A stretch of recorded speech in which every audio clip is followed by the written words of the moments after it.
Hi, everyone. Welcome to our sixth Religion and Ecology Summit at the California Institute of Integral Studies. I am Dr. Elizabeth Allison. I am the founder and chair of the program in Ecology, Spirituality, and Religion, which has organized and invited you to this summit. We are delighted to have you join us for what promises to be 3 days of stimulating presentations and discussions. By way of introduction, the California Institute of Integral Studies is located in San Francisco, California. The CIS campus occupies traditional unceded Ramaytush Ohlone lands. At the outset of this conference, we recall the legacies of colonization and genocide in California and across North America. Ohlone people here in the San Francisco Bay Area cared for, belonged to, and blessed the land for millennia. We benefit from the richness and bounty of this beautiful land that Indigenous people have nurtured. We remember the violence and forced removal of Indigenous people from this land in the San Francisco Bay Area, and we grieve the lives and ongoing trauma that is endured by their descendants. Through learning this history, we can take steps toward an honorable relationship. Thank you for choosing to share part of your week with us. The goal of the Religion and Ecology Summit series of conferences is to strengthen the field of religion and ecology by establishing a supportive, intergenerational, and cross-cultural network of scholars, leaders, and activists. We cross-pollinate conversations that traverse disciplinary boundaries.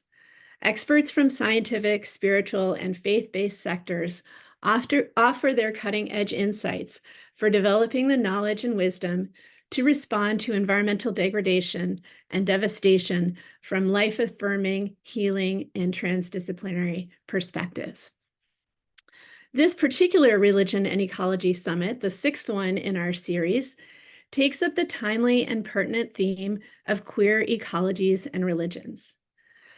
Over the past 5 summits, we've explored a range of topics from climate change and Indigenous lifeways, ecology, and cosmology to biodiversity conservation.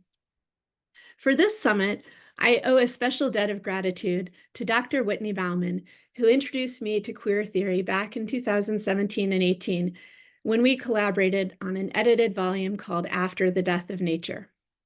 His chapter in that book demonstrates how stale binaries codify categories into narratives and norms that can do violence against the lived reality of beings. Some bodies falling outside of narrow constructed dominant norms are abjected or refused, when in reality, Earth bodies and practices are much more fluent, emergent, and overlapping than dominant narratives would lead us to believe.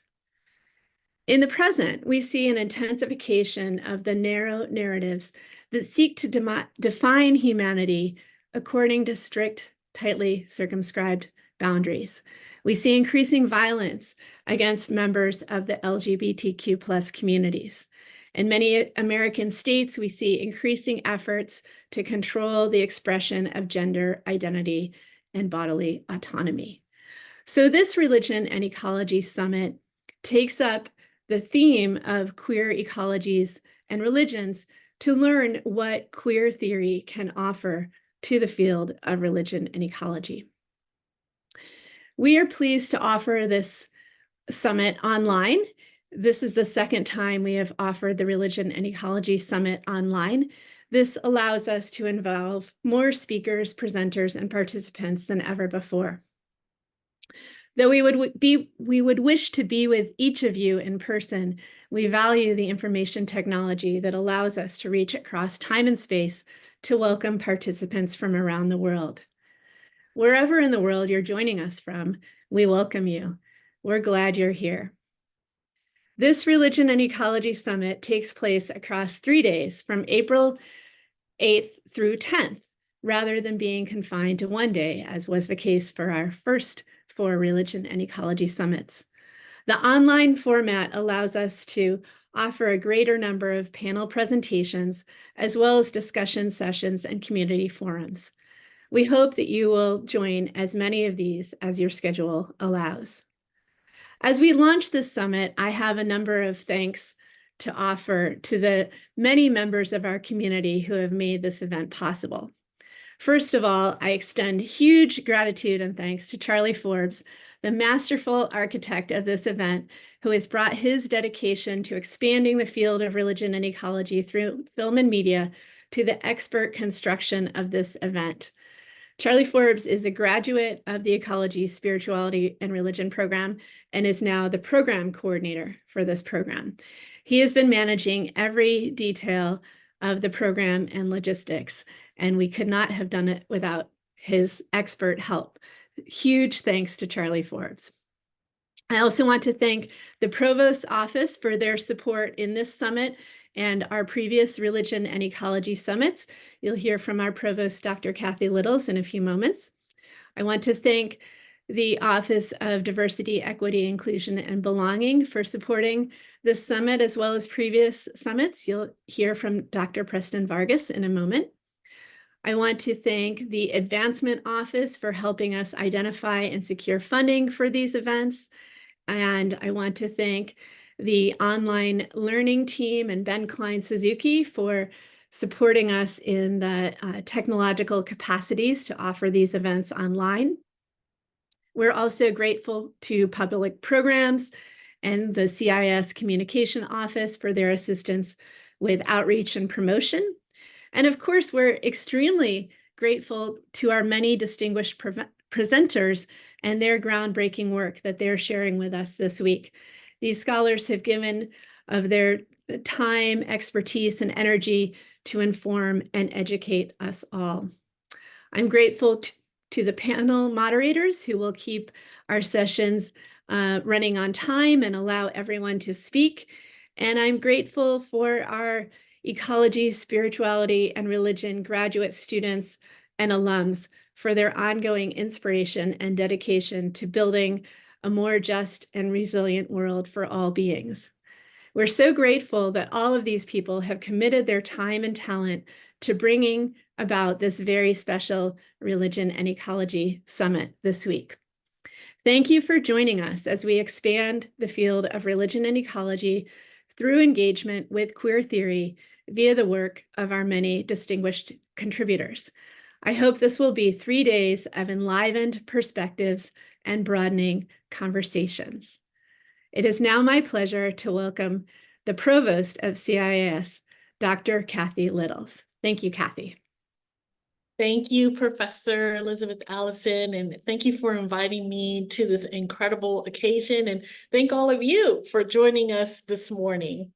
Good morning, everyone. I'm Kathy Littles. Welcome to the 6th Annual Religion and Ecology Summit, where this year we celebrate queer ecologies and religions. As I said, and as the professor said, I'm Kathy Littles. I am the provost at the California Institute of Integral Studies, and I'm really thrilled to be with you this morning. The theme of this year's summit is significant, as is the fact that CIS is hosting such a conversation at this point in our world history, given the state of our climate crisis and the impact that queer theories continue to have in widening the lens on inquiry into the complexity of our world. The vision of CIS is to be a beacon of transformative integral education. The aim is to build a more just, a more inclusive, and sustainable world. Our mission at CIS is to facilitate radical transformation, not just transformation, but radical transformation through the unique and dynamic educational experiences in the service of self, society, and the earth. Our bright future at the university leads with the principles of interdisciplinarity. The scholarship is grounded in innovation, inquiry, social justice, and spirituality. It recognizes multiple ways of knowing, seeing, experiencing, and being in the world. This summit highlights the intersectionality of human of the Human Sexuality Program Department, and the Ecology, Spirituality, and Religion program in the School of Consciousness and Transformation at CIIS, which we call SCT. In SCT, we believe scholarship should be included and attended to profound issues of ultimate concern. This includes philosophy and consciousness, spirituality and religion, ecology, sexuality, and more. Indeed, the foundational principles of affirming and elevating spirituality, embracing multiple ways of knowing, and cultivating innovation and sustainability are all really resonant with CIS's history and the positionality of this very summit. The challenges of our complex world demand really bold thinking, nourishment, and innovation in order to unleash what some have called CIS's transformative power. The summit is a really great example of the collaborative impact of interdisciplinary work and scholarship. We will explore questions such as, in what ways can religion ecology be quote unquote queered? What does that even mean? What does that look like? How does the incorporation of queer theory unpack the ecological, spiritual, religious axis for the human, while simultaneously expand our understanding of the more than human world? These are all really complex questions that will be explored in our time together. I am so deeply appreciative of all of you as we engage in these critical conversations. Let us go forth in the spirit of our founder, Haridas Chaudhry, who we hold in our hearts and in our minds as we search for wisdom and a bright future. Thank you, everyone. And now I turn it over to my esteemed colleague, Dr. Preston Vargas. Thank you. Thank you, Kathy. Good morning, everyone. I'm Dr. Preston Vargas. I'm the director of the Center for Black and Indigenous Praxis, and excited to be here with you these 3 days and for this summit. And I'm honored to share with y'all our land acknowledgements, reiterating what Dr. Elizabeth Allison has shared. As many of us are descendants of settlers, immigrants, or descendants of those who were forcefully brought to this country. We at CIS recognize and remember that our university's building on Mission Street in San Francisco occupies traditional Ramaytush Ohlone lands. And may we continue to hold Ramaytush Ohlone and all Indigenous communities in our hearts and never forget their painful histories as we work towards liberation. And that work may look like, first, exploring what native lands you live on. In the chat, we're sharing nativeland.ca, as well as the Beyond Land Acknowledgement Guide, written and developed by the Native Governance Center to explore how you could step beyond land acknowledgement to get more involved. Here at CIS, our Beyond Land Acknowledgement Task Force, which operated through 22 and 23, developed a set of recommendations, which we've also shared in the chat if you would like to explore those, as well as our BLA and CIS library guide to offer some resources to continue on learning of Indigenous communities. And if you are open to engaging in Beyond Land Acknowledgement work here at CIS, our Learning and Advocacy Group meets the 4th Friday of every month. And our working group also meets twice a month to continue developing the recommendations that the Beyond Land Acknowledgement Task Force set out for CIS. Our Beyond Land Acknowledgement Fellow also continues to network and loop and invite us to community outings and engagements that support the arts, culture, repatriation, and rights, Indigenous rights, and human rights of our local Indigenous communities. So we invite you to join us as we continue in this work and building slow relationships for long-term sustainable change. And at this moment, I'll pass it over to our panel moderator, Andrew Scanlon. Hello, good morning, good afternoon, wherever you're at. My name is Andrew Scanlon. I'm the moderator for our panel on human entanglements with more than human worlds. But before we begin, ask Charlie, do you think we should take a little break before we start so it's more closer to 1 p.m. or? I think I'll leave it to your discretion. I mean, I'm inclined to say everyone's here right now, to be Okay. honest, and we're kind of rolling. So as long as you know, our first presenter is ready to go, I would say let's keep moving forward. Okay, Yeah. perfect. All right, we'll keep moving then. All right, wonderful. So as I mentioned, my name is Andrew Scanlon. I'm the panel moderator. I'm ESR PhD student, and it was a great pleasure to be moderating this. Our panel is on human entanglements with more than human worlds.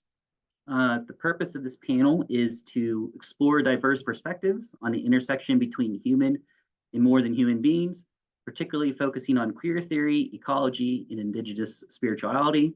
Over the course of this panel, we're going to hear from 5 speakers ranging on diverse topics from mycology, climate ethics, kinship with other animals, rituals, and more.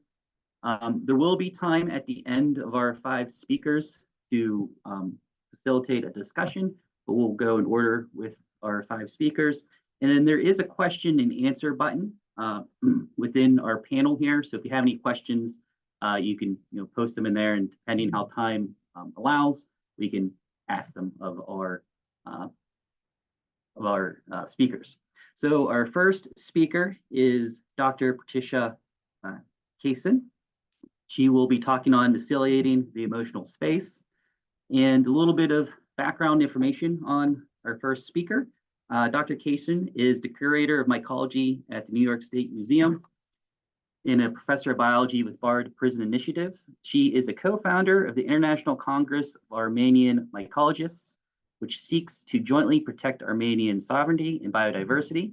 Patricia also studies queer theory and philosophy of science, exploring how mycology and other scientific disciplines are situated in and informed by our socio-political landscape. Her work, The Science Underground, Mycology as a Queer Discipline, appears in Catalyst, Feminism Theory, and Technoscience. And her upcoming book is entitled Forest Euphoria, which will be published by Spiegel Grau. So with that out of the way, Dr. Kaishian, you have the floor. Hi, thank you so much. I just wanted to double check about how much time I should speak for. I want to make sure I'm on the same page. I think I might have missed that instruction. So I can go for varying lengths, but I'm wondering what's the target. About 20 minutes or so. Okay. Yeah, that sounds good. Okay, thank you. So hi everyone. Good afternoon from my end. I'm in New York, from the traditional homelands of the Mohegan peoples, and I'm very happy to be here today, speaking with some really fantastic scholars. So I'm honored to have the invitation to this wonderful event. So thank you so much. As mentioned, I am a mycologist, which is a scientist who studies fungi being their own unique kingdom, although historically they had been kind of treated as what we would call lower plants. And I'm interested in their evolution, their biodiversity. I actually do fungal taxonomy. I look for and name and describe new species of fungi, as well as sort of ask questions about their biodiversity patterns and growth around the world. And throughout my scientific journey, I have pulled on a lot of different threads in the realm of philosophy of science to sort of better understand not only the organisms that I'm studying, but the scientific perceptions that have informed the discipline over time.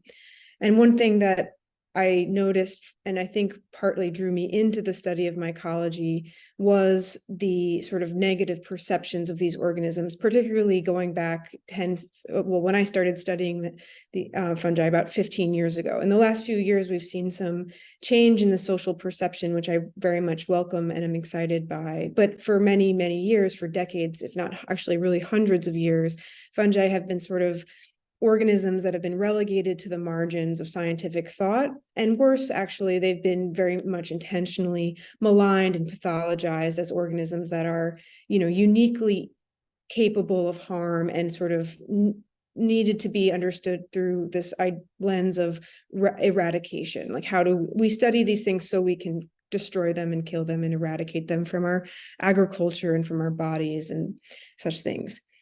So I began as a PhD student to notice how deeply ingrained sort of social perceptions are in the sciences, as much as scientists might, wish to be objective in our pursuits. So I'm not against science at all. I'm obviously a scientist, and I think science is an amazingly powerful tool. But I also am conscientious of the fact that objectivity is a elusive goal, right? And I think scientists need to be accountable to the fact that we bring in to the equation always a human perspective, and that human perspective is always situated in whatever culture that we're coming from. And it is not, I think, a futile exercise for scientists to reflect on that very actively and consciously as part of their scientific practice. So I wanted to talk a little bit about mycology and fungi themselves, and then sort of this place that they take up in my understanding of them, and how I've sort of been inclined to deepen my relationship with nature and my relationship with my own queerness through this sort of kind of positively cyclical understanding of both of those things, both of fungi and my own queer identity. So I'm going to read you a few little passages from this work that I had published in 2020, which now feels kind of like a long time ago. And I co-authored this with a colleague, Hazmik Jalakian, another Armenian.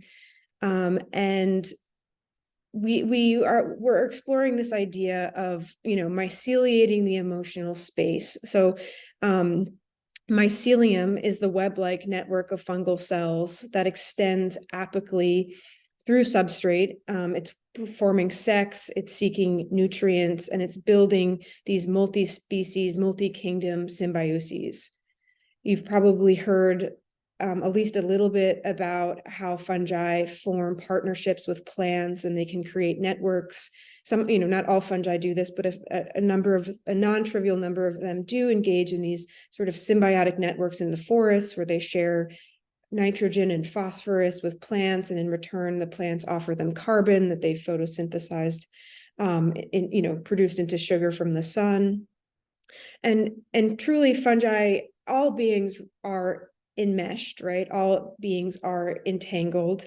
But fungi, I think, demonstrate this very obviously, and they bring to the foreground that reality that beings are not really these discrete units as we've been sort of accustomed to thinking of them as, and including ourselves, but really the limit of what is one species and what becomes another is really obscured in fungal biology. And that helps us, I think, be more imaginative about understanding the depth of the interconnectedness of life on Earth. Right. So this work is about remediating our relationship with fungi as a group that had been historically maligned heavily, and particularly in the tradition of Western science and Western Euro-American perception. And sort of collapse the space between the human and the fungus, the human and the non-human, right? And as a parallel to this, like working with a similar goal to close the relationship between what is queer and not queer, and what is othered and not, what is normal, and sort of enrich that space. So to myceliate the emotional space is to enrich it with nutrients, with water, with pheromones and hormones, and all of these things, that all of this sort of dynamic tissue, right? And to do this project, I think, is a project of love, right? So the other element here is that as a scientist, I'm pretty unapologetic about approaching my discipline with a romance towards these species that I've dedicated my life to.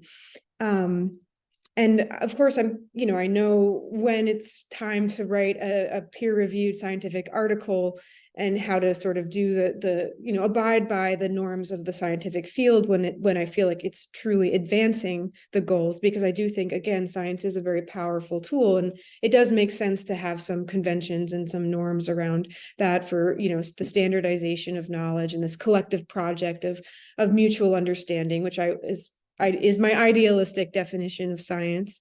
But it's also important, I think, to bring the full person into science. And that to me means to be shamelessly in love with these species, which is also something I've learned sort of from queerness as well, which is to kind of do away with the categorization of like, you're a friend and you're a lover and you're family. Like all of these things are and queerness often is about chosen family. It's about relationships that don't quite abide. It's about, staying friends with your exes. All of these things are very queer things that sort of reorganize the typical structure of category, right? So I'm interested in sort of exploring the dogmas behind institutional science, which I separate conceptually from sort of science as a tool. Science as a tool is something everyone can participate in. It's a way of asking questions about the universe, but there's also this institutional science that guides our projects. It houses our projects, and therefore, is a culture, right? So there's who gets funded, how do we value results, how do we disseminate those results, how do we who gets invited to speak places, who gets tenure. All of these things, of course, are very political, very cultural, and they seep in, if not directly, like hammer their way into the project of science, which is, of course, striving for objectivity. So I'm interested in sort of how fungi can give both as metaphor, but not, I always want to encourage people to move beyond the metaphor as well, and actually sort of dedicate themselves to the material conditions of like are these species that we're learning from, right? So fungi as teachers, fungi as metaphor, but also fungi as beings unto themselves that need our advocacy in times of planetary crisis. And I thought maybe, I'm sure, I'm a scientist. I'm self-taught in the philosophy of science and queer theory that I've been working on for many years now. But I thought it might still be good to orient a little bit, just talking about when I'm saying the word queer, like what am I really meaning here? So historically, queer was used as a pejorative, right, to describe non-heteronormative behaviors. And now, of course, there's in the English language, queer has come as a reclamation. To self-identify as queer is to sort of describe, to proudly describe yourself as existing outside of the heteronormativity. And this reemerged particularly around AIDS political activism in the 80s and 90s, and was a rallying cry for we're here, we're queer, get used to it, for the queer nation and act up. And this was a very powerful moment in the face of a tremendous crisis, to sort of bring together groups that were maybe somewhat disparate under the umbrella of like gay or lesbian. And it tried to bring, more people together who are unified by this sort of existence outside of heteronormativity. So central to queerness, in my use of the term, is a history of defiance and a history of struggle and of community, right? These things it's not just so much like who you love, but how do you organize around oppression, right? And so to me, queerness is I don't attach like the notion of queerness from the sort of historical political movement.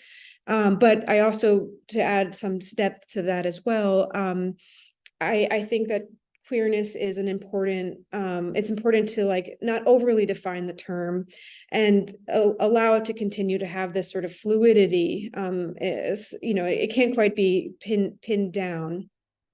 And of course, queer theory is exploring this dichotomy of what is normal and deviant, and that built up from feminist studies and from gay and lesbian studies.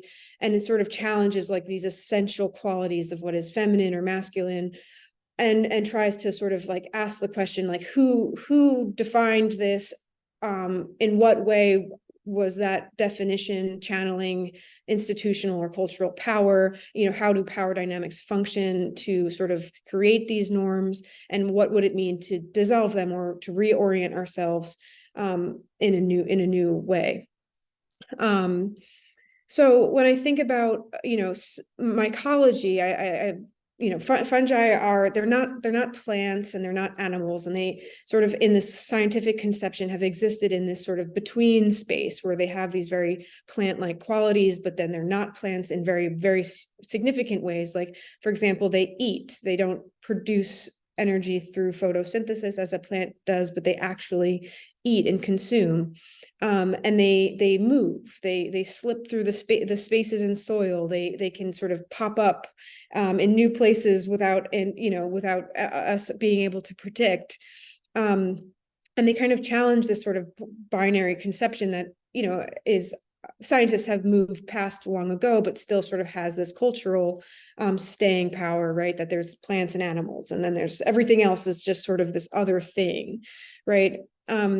And in Western European cultures and Euro-American derivatives, fungi are seen very often as, like, first and foremost as poisonous agents of disease, or they're degenerate and they're deadly, and they're just freaky and gross, right? And you often find that a lot of the language used to describe fungi very closely mirrors queer-phobic language, right? And ableist language and racist language even, right? Which is people are revolted kind of inexplicably.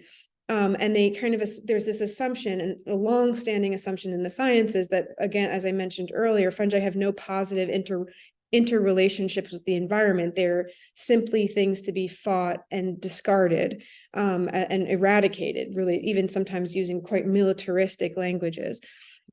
And in mycology, as a result, has been extremely neglected scientifically. There's material, this is not simply, in my mind, abstract, like this is a material consequence of these sort of perceptions, but fungi are vastly understudied by many orders of magnitude compared to plants and animals. And it's very rare that an institution has a mycology class, or never mind, like multiple mycology classes that are sufficient enough to build a well-rounded education of the group.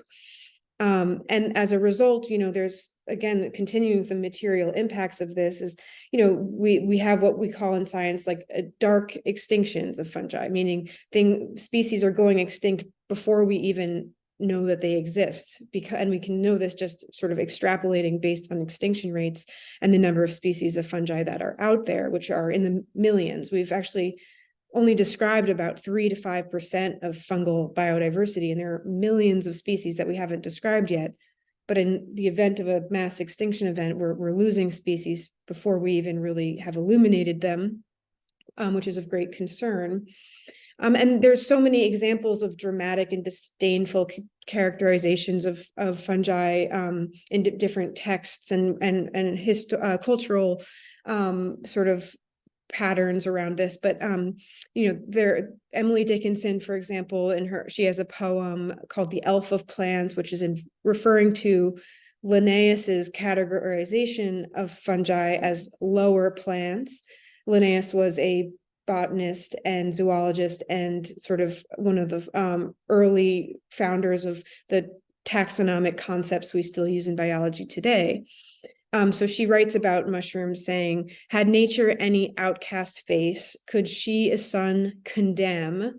Had nature an Iscariot, the mushroom it is him. So here she's comparing mushrooms in her poem to Judas Iscariot, the disciple who betrayed Jesus Christ, to the chief priests, and which then led to his crucifixion.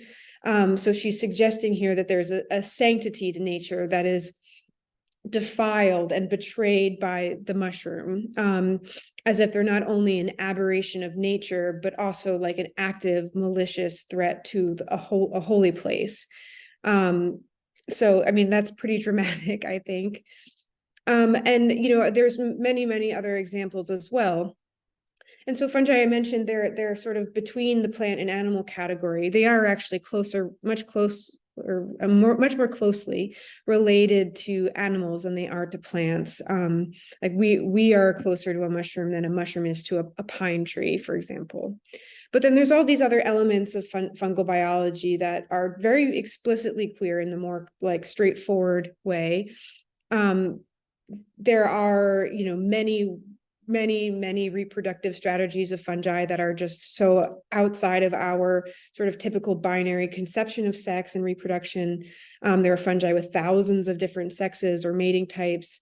There are fungi that have multiple like sexual types in one body. There are some that can alternate between different sexual reproductive strategies or that it become entirely asexual.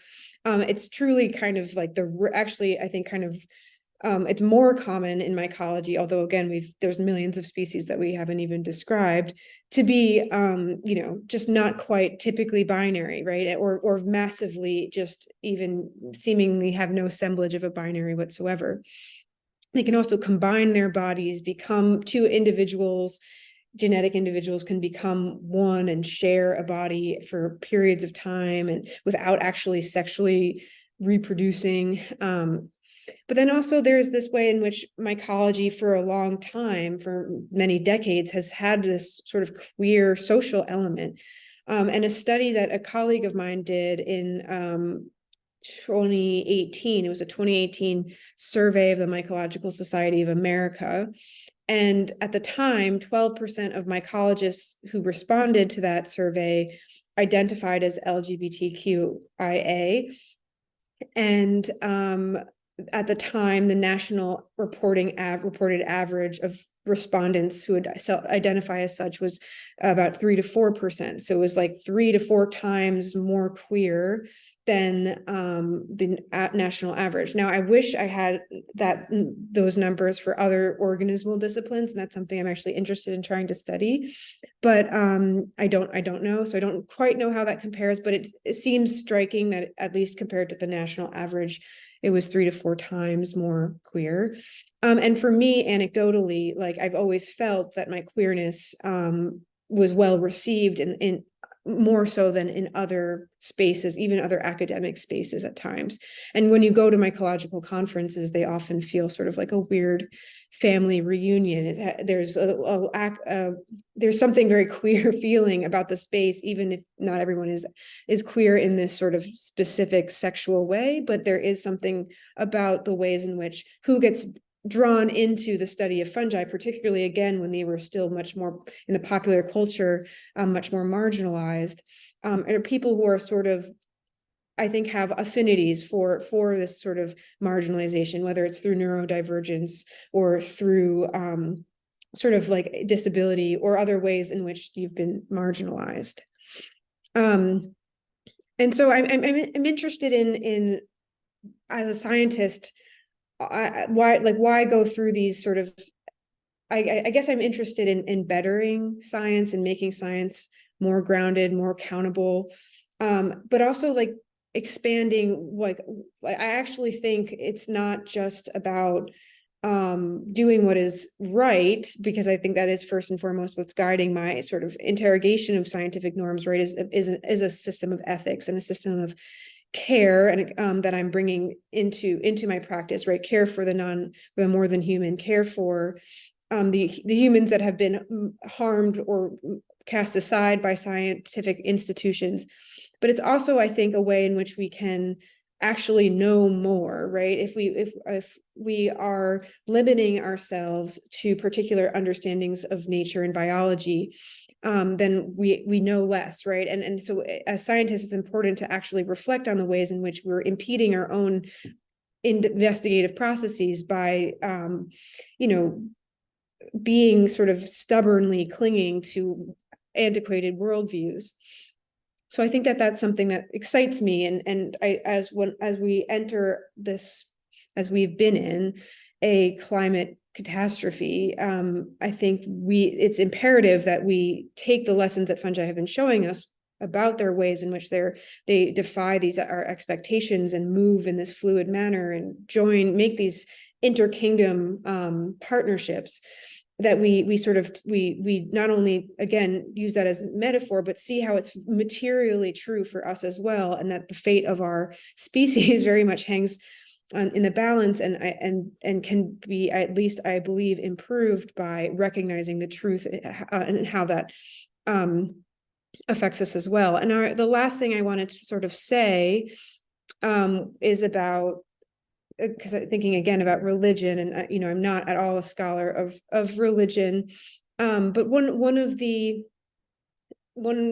thing that I've thought a lot about in my scholarship is the concept of domination, to have dominion over, right? And that is something that is very baked into Western European culture, right? And has been, I think, a mode of colonization and genocide, and but it is actually not a de facto human position to create these hierarchies in the way that we have, and to enact them violently, is not necessary. Like, that's not inevitable, right? And different peoples around the world have long sort of existed in ways that were non-dominating and did not create social hierarchies, at least not so militantly enforced. And my scholarship has been informed by many people who I feel intellectually indebted to, but one of them is Tiakasin Ghost Horse, a member of the Cheyenne River Lakota Nation in South Dakota, and also has been a scholar at Yale Divinity School and the Yale School of Forestry. And he writes a lot about language and the relationality that are as seen for the Lakota people. And one quote I'll read is, "The rational mind is the human living within the hierarchy of a box that seeks to capture it through its own narcissistic addiction to the anthropocentrism of a society or a people who hold themselves up as somehow more grandiose than others in that box of conscience. It deadens the intuitive or non-dogmatic life. And this is where the separation begins, with a concept and a word that doesn't exist within many intuitive languages, such as the Lakota. That word is domination." And so one thing that I remember learning, I took a religion and ecology class when I was in college, taught by Dr. Barbara Darling at Wheaton College in Massachusetts. And there was this idea that the word dominion could possibly be, when thinking about the Bible, and like to have dominion over, right, is something that Christians and I believe as well the Jewish faith talks about, right? You could have the word made flesh, right? Something to have dominion over. And this has been proposed by some biblical scholars, that the word dominion was perhaps a mistranslation, and the original text used a word more closely synonymous with stewardship. And I think about if this, again, I would love if other scholars of religion could maybe enrich that or chime in, but what my understanding of it is that it was through this translation that the justification for domination and exploitation of the earth was really mobilized. And we've, as humans, with our relationship to nature, we've even if you're not a practitioner of those faiths, the cultural imperial sort of type of Christianity that has that has been the foundation of the United States, this is still very baked in, right, to like the nature is ours for our consumption and our disposal, and we dominate it, and that is sort of the premise of the relationship. And I think that these things are inextricable from the current climate catastrophe that we are in. And I think we would do well to sort of humble ourselves, humility having the same root of the word as humus, the soil, right? To bring ourselves into the soil, to collapse that emotional space, to myceliate these concepts, to myceliate these legacies in science of eugenics and of power and association with racial power and power over those who are othered, right? So for me, this is sort of a ongoing process and project that I'm excited to be in community with. And I think I kind of will wrap it up there and hopefully I didn't talk for too long. Thank you.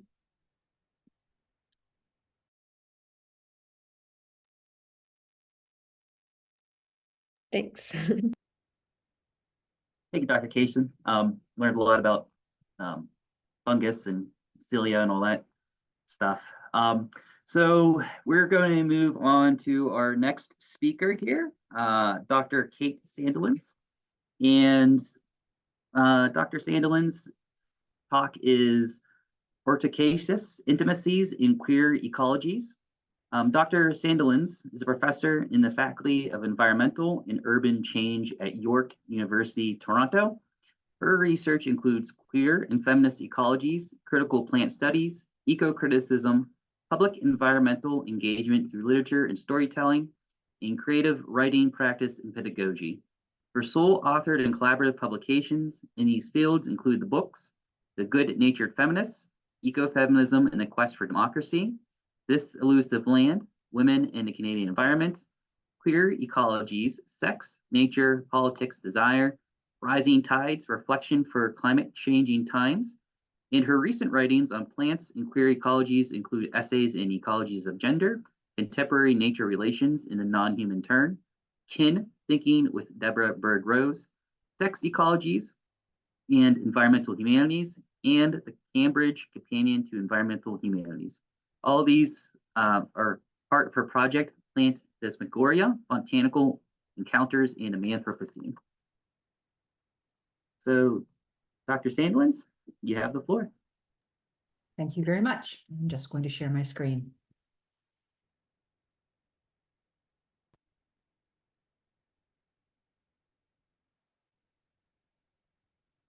It's me.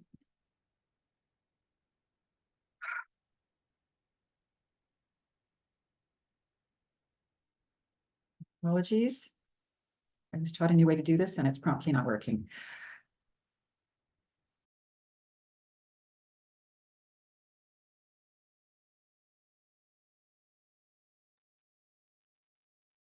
Is your screen not working?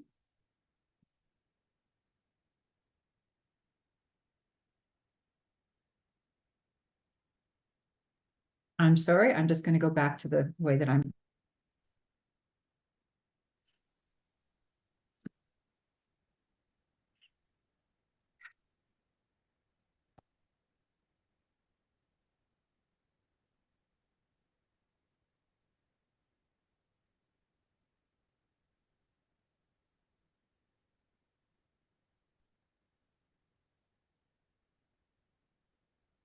So thank you with apologies for the technical difficulties. Thank you very much to the California Institute for Integral Studies, to Charlie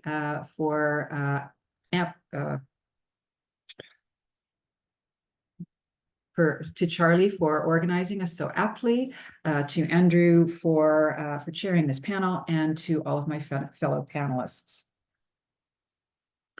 I'm coming to you from Galiano Island, British Columbia, and Galiano is one of what are known by some as the Southern Gulf Islands, located between the now Canadian southwest coastal mainland and Vancouver Island. The island is part of the traditional treaty territory of the Tsawwassen First Nation, and within the shared and unceded traditional territories of the Penelakut First Nation and the Hlitsum, Lelam Sar Tanag, and other Coast Salish peoples. Galiano Island does not have a name in Hulkaminam, which is the language that I will be that I will be referring to in other elements of this presentation. Because for largely maritime peoples, the island itself is not a particularly meaningful geography. Rather, it's the waterways that are the whole, and the bays and inlets each have particular names that are tied to particular families, stories, and experiences, many of which I, as a white settler, am not privy to. I can tell you, however, that I'm located toward the southern end of what settlers know as Galiano, near a significant bay named Shishnechshin.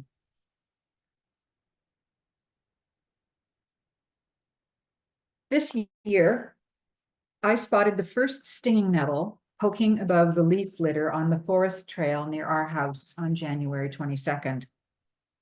Although peak nettle season doesn't usually arrive on Galliano until March, this early arrival filled me with expectation. Over the 8 years I've lived here, nettles have become synonymous with spring, their exuberant greenness a promise of bounty and renewal, even if winter hasn't quite finished with us yet.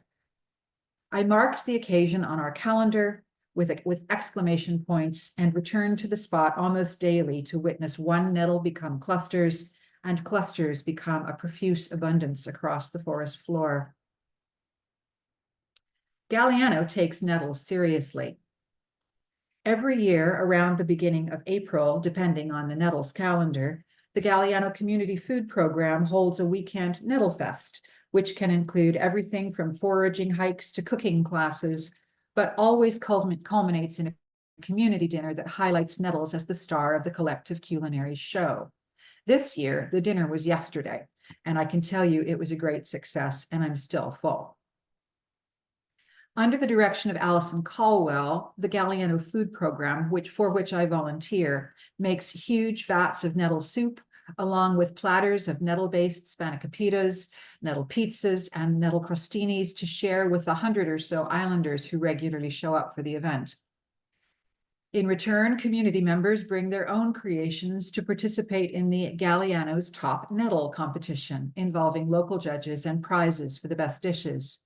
I once won second place for my nettle saag paneer, and I still have the ribbon to prove it.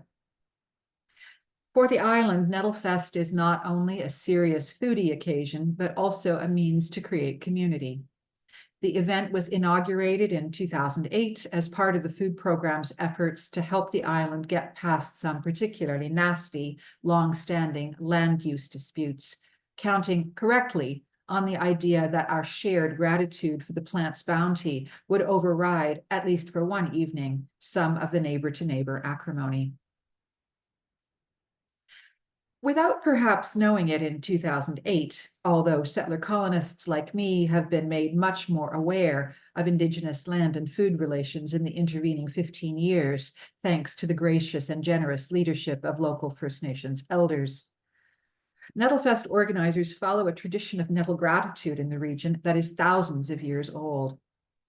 In conversation with ethnobotanist Nancy Turner, Dr. Lucian Arvid Charlie, a respected elder of the Kuutsin Mustumu, or Cowichan tribes, explains that thak, as the plant is known in Hulkaminam, is a food, medicine, fiber, and spiritual plant that grows well wherever people settle, including in middens. The plant must be cooked before being eaten, he writes, and only the young plants, just a few inches high, should be eaten. Thak is used to treat arthritis and paralysis of the legs.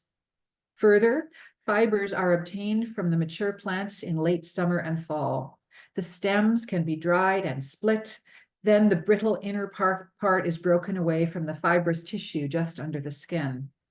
The fiber, once cleaned, can be spun into a 2-ply string, which is incredibly strong and can be used for fish nets, duck nets, and deer nets. Indigenous uses of nettles for string was, in fact, a source of some interest to colonizers of the western part of North America, such as William Gregory Smith of the Hudson's Bay Company, who in 1850 wrote to Sir William Jackson Hooker, the first director of the Royal Botanical Gardens at Kew, that the nettle hemp, of which I sent you a sample, grows on Vancouver Island and is used extensively for cordage. As part of the Hudson's Bay Company's survey of the area for anything and everything that could prove extractable for profit, nettles didn't end up playing an especially important role compared, say, to the Douglas firs, among which the nettles grew, and that, not long after, became the staple tree of a catastrophically extractive forest industry. That the full extent of the generosity of nettles is recognized by Indigenous peoples and not by extractive colonizers is hardly surprising.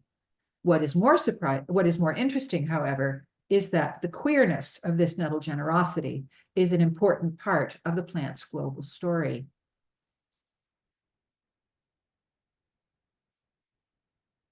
Almost everywhere nettle grows, which is pretty much everywhere if you include all the dozens of species, subspecies, and varieties in the family Urtica, as well as the globalizing proclivities of the family's most widespread member, Urtica dioica. The plant is recognized as an abundant giver of food, medicine, and fiber. In addition to being delicious, nettles are extraordinarily nutritious, containing vitamins A, C, K, and B, calcium, iron, magnesium, phosphorus, potassium, and sodium, all of the essential amino acids, and assorted fats, polyphenols, and pigments. The leaves have been boiled, mashed, roasted, baked, dried, juiced, pureed, fermented, and steeped into tea all over the world for millennia. Cooking, macerating, and drying all quickly disarm the plant's infamous trichome stingers. Nettles are a ubiquitous part of many traditional pharmacies, including as an antimicrobial, analgesic, blood tonic, and anti-inflammatory. As Dr. Charlie instructs, they're used both internally and externally to treat arthritis, joint pain, and paralysis. They can effectively treat enlarged prostates and urinary tract infections, and among other uses, infusions of the plant can promote lactation, as well as use for nasal and menstrual hemorrhage, diabetes, anemia, asthma, and hair loss. Nettles have been used cosmetically and as an antioxidant to prevent food spoilage, as a vegetarian rennet, as a source of chlorophyll, as food for domestic animals, as a flagellant to stimulate alertness and warmth, and as a nitrogen-rich fertilizer. They have been extensively twisted, knotted, and woven into everything from sturdy fishing nets to soft clothing. Indeed, a 2,800-year-old Bronze Age textile found in the Lusahoj burial mound at Voltova, pardon my appalling Danish, a 2,800-year-old Bronze Age one of the richest Bronze Age, let me start that sentence again. A 2,800-year-old Bronze Age textile found in a burial mound in Denmark, one of the richest Bronze Age grave finds, is made of nettle. Nettle also have spiritual connections, perhaps partly because they flourish in middens and graveyards. They're plants associated with liminality and thresholds, and for more obvious reasons, protection.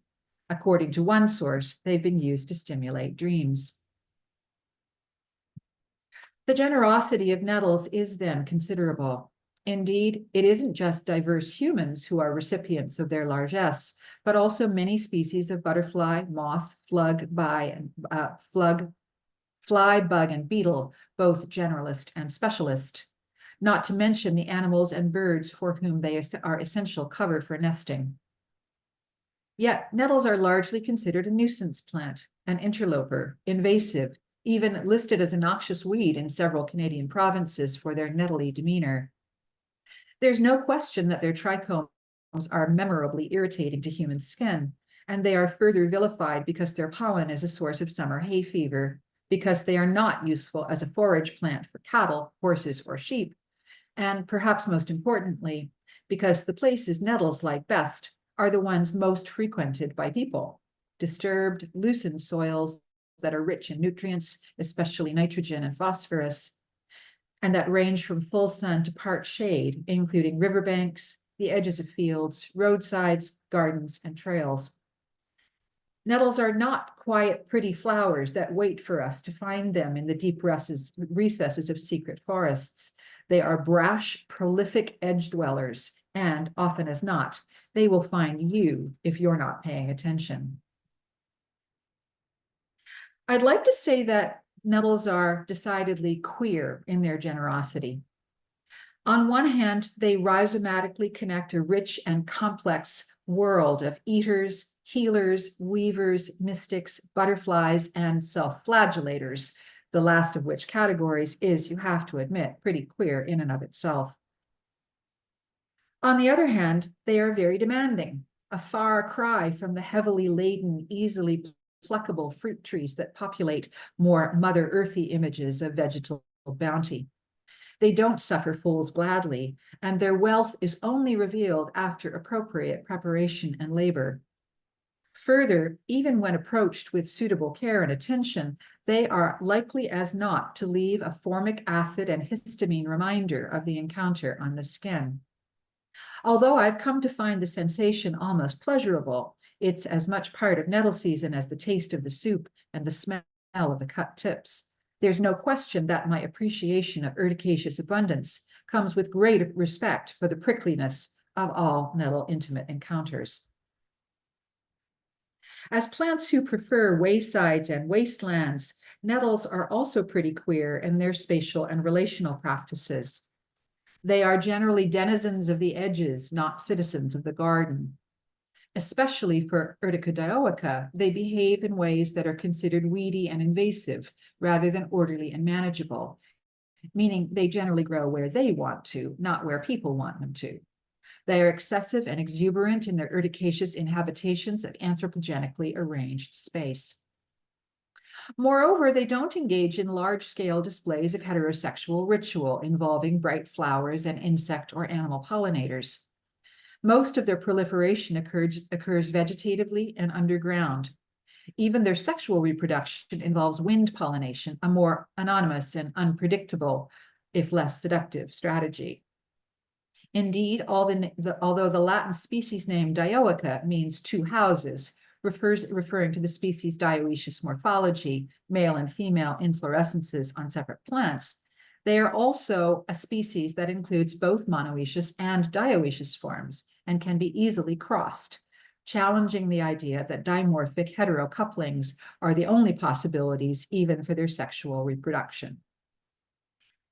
I'd just like to show you a quick video. I don't often get the opportunity to share this with people because, strangely enough, not all of my friends share my nettle fascination. But this is an absolutely delightful video that really tries to sexualize nettle sex.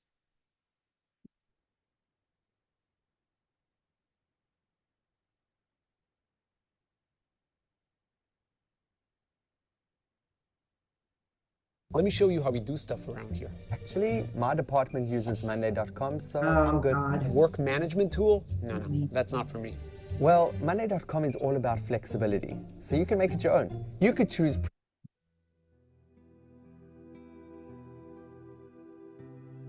Hey, Kay, we can't actually see your video. It's just showing your slide. All right, never mind. I'm going to skip it. You can hear the sound effects, I think. We could put it in the chat for later. If you want, we can link it. Sure, thanks. I will send the link. It is just this glorious short video with incredibly cheesy, sappy music that actually gives sound effects to the sound of the pop, the very, very, very quiet pop that male nettles make when they broadcast their pollen for wind pollination. But it's just this gloriously vegetal Lothario version of nettle sex. I think I need to share my screen again.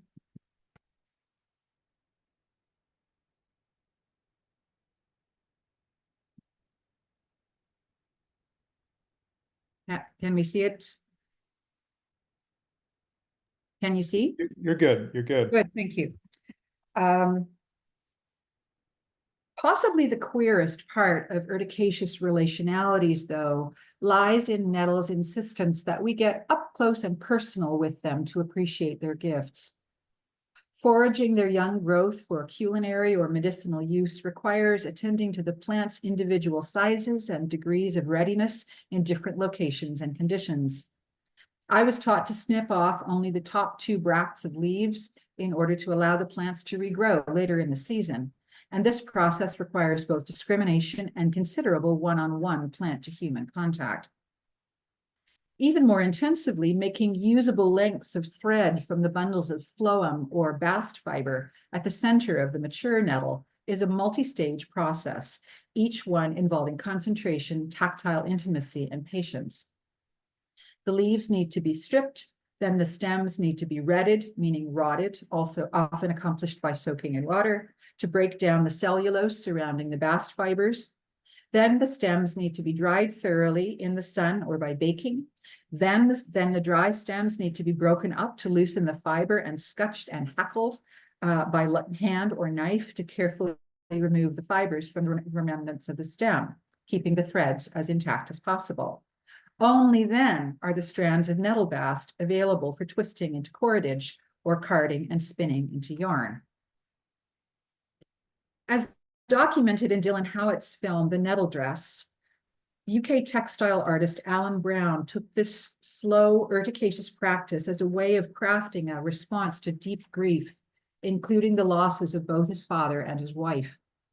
Appreciating both the nettle's "fuck you" attitude, that's his quote, and although I agree with it, and the almost alchemical magic involved in transforming stinging plants into soft clothing, he took 7 years from foraging to sewing to make a nettle dress for his daughter Una.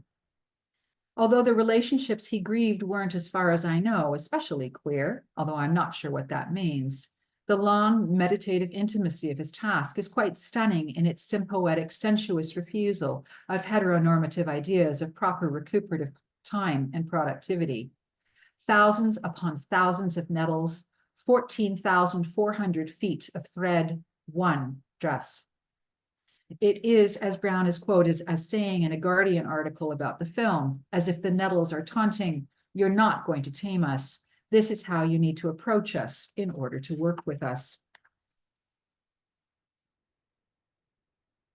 During the Second World War, Charles Metcalfe, keeper of the Jodrell Laboratory at Kew Gardens, London, was tasked with finding ways of using the plants abundantly at hand in the UK to produce essential commodities such as paper and cloth, amid shortages of imported plant materials caused by war-interrupted supply chains. The Kew archives contain several very fat files that document his many efforts over the course of the war to live up to this challenging request. Britain's ubiquitous abundant nettles were, not surprisingly, a major focus of attention. Metcalfe spent many years compiling information about how logistically to gather enough nettles to make them a viable source of raw material, how to process them in a timely and efficient manner so they don't rot, how to outsource the production process to civilian organizations and entrepreneurial companies, and how, especially, to mechanically decorticate them. In other words, extract their precious bast fibers efficiently to make them available for large-scale industrial use. The files are full of pictures of decortication machines dreamed up by diverse inventors, letters to and from private companies that demonstrate their willingness to experiment with different techniques of extraction from nettles for various purposes, paper, plastic, chlorophyll, promises from the Boy Scouts and the Women's League to harvest nettles in bulk, and rather pointedly, repeat mentions of apparently successful German experiments with large-scale nettle fiber production during the First World War. Throughout the abundant, I'll leave it there for a second. Throughout the abundant correspondence, Metcalfe seems boldly optimistic about the large-scale potential of nettles for the war effort, if only the right techniques and technologies could be put in place. He even dreams of a symbiotic industrial partnership in which the stems and leaves discarded during decortication could be reused for paper or chlorophyll production. Here's an extract from a 1942 letter from Metcalfe to Ransom & Son Limited, one of the private chlorophyll-seeking companies for which he imagined this partnership. A campaign to collect nettles to create special grades of paper required in the electrical industry is to be started. Nettle stalks or whole nettle plants will be accepted. In these circumstances, it would be of considerable assistance if you could, without going to a great deal of trouble, send us the addresses from those centers from which you have received most of your nettle leaves, in the hope that we may be able to receive the nettle stems from the same sources. Messrs. R&W Watson Limited expect to have leaves left over. They have equipment for drying this material, and if it is still then suitable for chlorophyll extraction, then they would be prepared to send it to you. Also in 1942, Metcalfe wrote a rather starry-eyed article for Nature extolling the economic virtues of industrial nettle uses and partnerships. The desirability of effective collaboration between those who cultivate nettles for fiber and those who wish to use the leaf for the extraction of chlorophyll is clear for all to see, he concludes, adding that we might also emulate the German skill in using ersatz material by devoting any excess leaves to the feeding of cattle, even if the well-known value of young nettles as human food fails to command much popular respect. 20 years later, however, on September the 1st, 1962, he wrote something with a very different tone, a memorandum scribed in blue fountain pen and placed on the very top of the fat wartime Nettle for Plastics Q file before the whole lot was consigned to storage in advance of Jodrell's 1963 move to a new building. The memo summarizes the complete failure of the whole nettle industrial project in remarkably candid terms. This is a record of a monument of folly.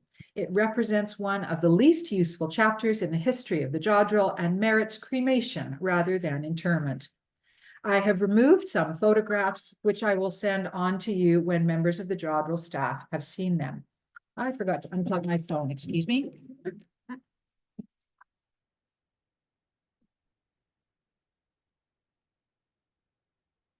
This photograph is one that Metcalfe sent on. Likely, it depicts the hands of his wartime assistant, Mr. F. Richardson.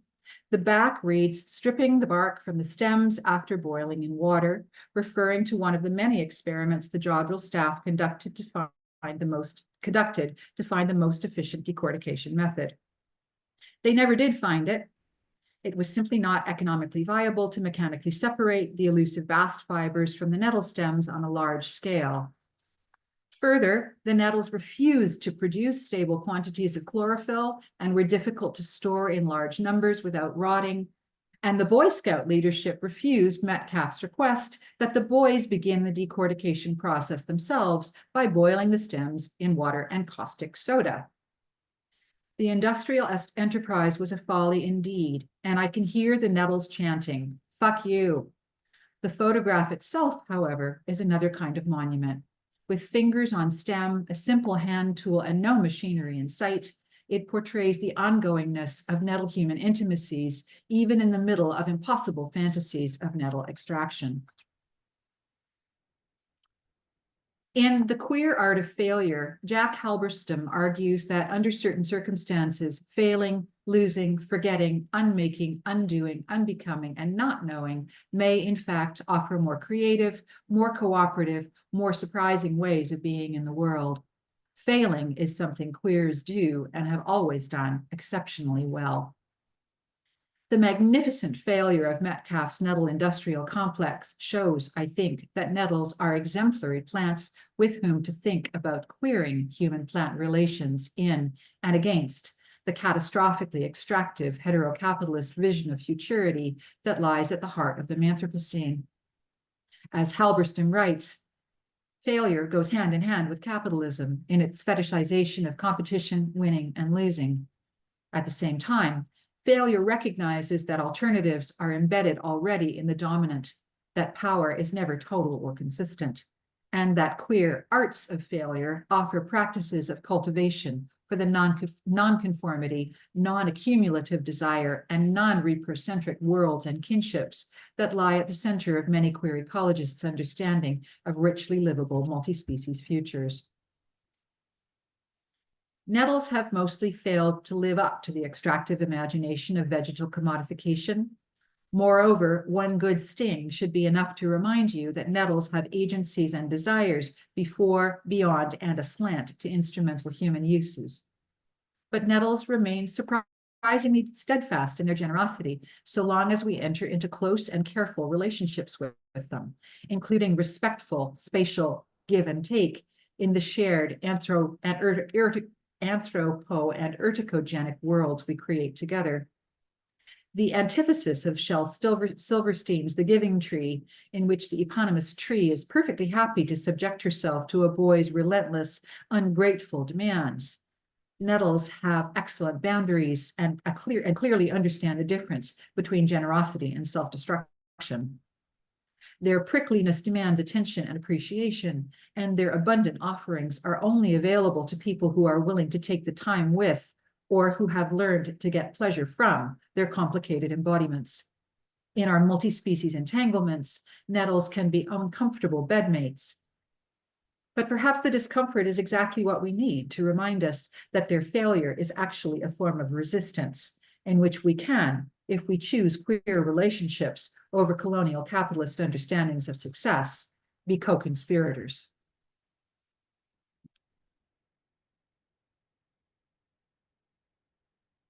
Again, my apologies for the technical difficulties. No worries, thank you. Just as a quick reminder, there is the question and answer button. We're going to wait to answer some of the questions till after all the speakers go, but feel free to put your questions in there. All right, thank you, Kate. Our next speaker is Dr. Michelle Marzullo. She will be presenting on unforeseen lines of force, queer kinship, climate ethics. Dr. Marzullo has a PhD and is practicing anthropologist specializing in critical sexuality studies. She is chair and professor in the Human Sexuality Department at the California Institute of Integral Studies, leading only the second fully accredited sexuality doctoral program in the United States. Her latest works are Critical Sexuality Studies, Lavender Languages, and Everyday Life, and Bloomsbury, which will be forthcoming in 2024, and Critical Sexual Literacy, Forecasting Trends in Sexual Politics, Diversity, and Pedagogy. She leverages her position to be a convener of academics and advocates to foster critical sexualities studies with center issues of power related to sexualities, sex, and gender. Dr. Marzullo has worked on a wide range of research and consultancy engagements across topics such as LGBTQ, access to higher education, artificial intelligence, in reproductive health, workplace diversity inclusion, sexuality, marriage, and economics in the United States, and LGBTQ youth issues. So you can take it away, Dr. Marzullo. Thank you so much, Andrew. Welcome, everyone. Kate, that was just a lovely, I found myself laughing, and it was just such a light and fun and amazing presentation. Also, Patricia, thank you so much for your presentation. I just love fungi as well. Yeah, so I'm going to share my screen first here. And then we will move on. Let's see here. Here we go.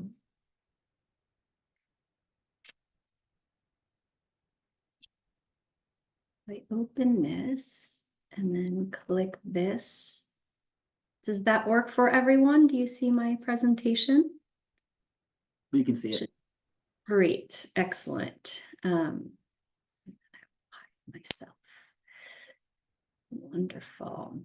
Okay, so to begin, I'd just like to thank Drs. Elizabeth Allison and Charlie Forbes and the Ecology, Spirituality, and Religion program for inviting me to participate here. Thanks to my esteemed panelists, Patricia, Kate, Margaret, and Cleo also.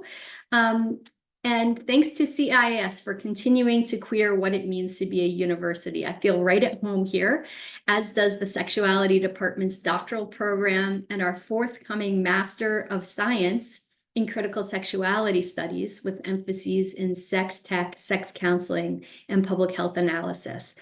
We'll start accepting students for fall 2025. I couldn't help but plug that since it's a new program.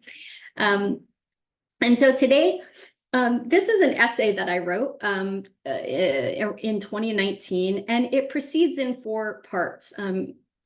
First, I'll be talking about friendship. Next is what I call yes and, beyond control binary and beyond essentialism. The third part, lived experiences, 3 examples. And the fourth part, bringing it all together, unforeseen lines of force, or queer kinship as climate metaphysics. It's an attempt essentially to make explicit linkages between queer kinship and climate ethics. It's a queerly wild and incomplete and unbounded essay, and I hope it helps, and I really invite conversation with these ideas in the Q&A. So let's get started. This essay proposes tentative linkages between queer kinship and ecofeminism, starting with Michel Foucault's essay, Friendship as a Way of Life, 1994, which appears in a collection entitled Ethics, Subjectivity, and Truth. As Foucault says, the threat of homosexuality lived outside of necessary institutional relations, family, profession, and obligatory camaraderie is a way of using sexuality to arrive at a multiplicity of relationships. They face each other without terms or convenient words, with nothing to assure them about the meaning of the movement that carries them toward each other. They have to invent from A to Z a relationship that is still formless, which is friendship. Focusing on sexuality as merely sexual, as merely that quick orgasm that we can provoke between each other, is to sanitize and control it through a scientific rendering of sex. It is to pretend that the meaning of such actions between humans can ever be canceled in such a reduction.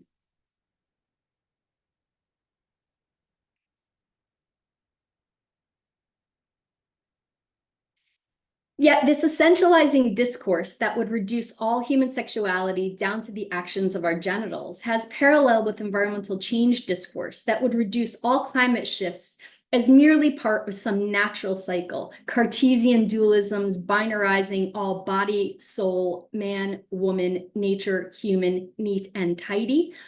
Allowing multiplicities of relationships outside of such reductionism allows us to think what exists is far from filling all possible spaces. Such control binaries are examples of modernist thought in the West since the Enlightenment. Examining how nature is conceived via Western science was the basis of Carolyn Merchant's foundational book, The Death of Nature, written in 1980. It questioned, quote, the grand narrative of the scientific revolution as progress, arguing that 17th century mechanistic science in itself contributed to the most pressing ecological and social problems of our day, and dared to suggest that women were as much victims as beneficiaries of the progress of science. The subjugation of nature as female, Merchant argued, was thus integral to the scientific method of power over nature.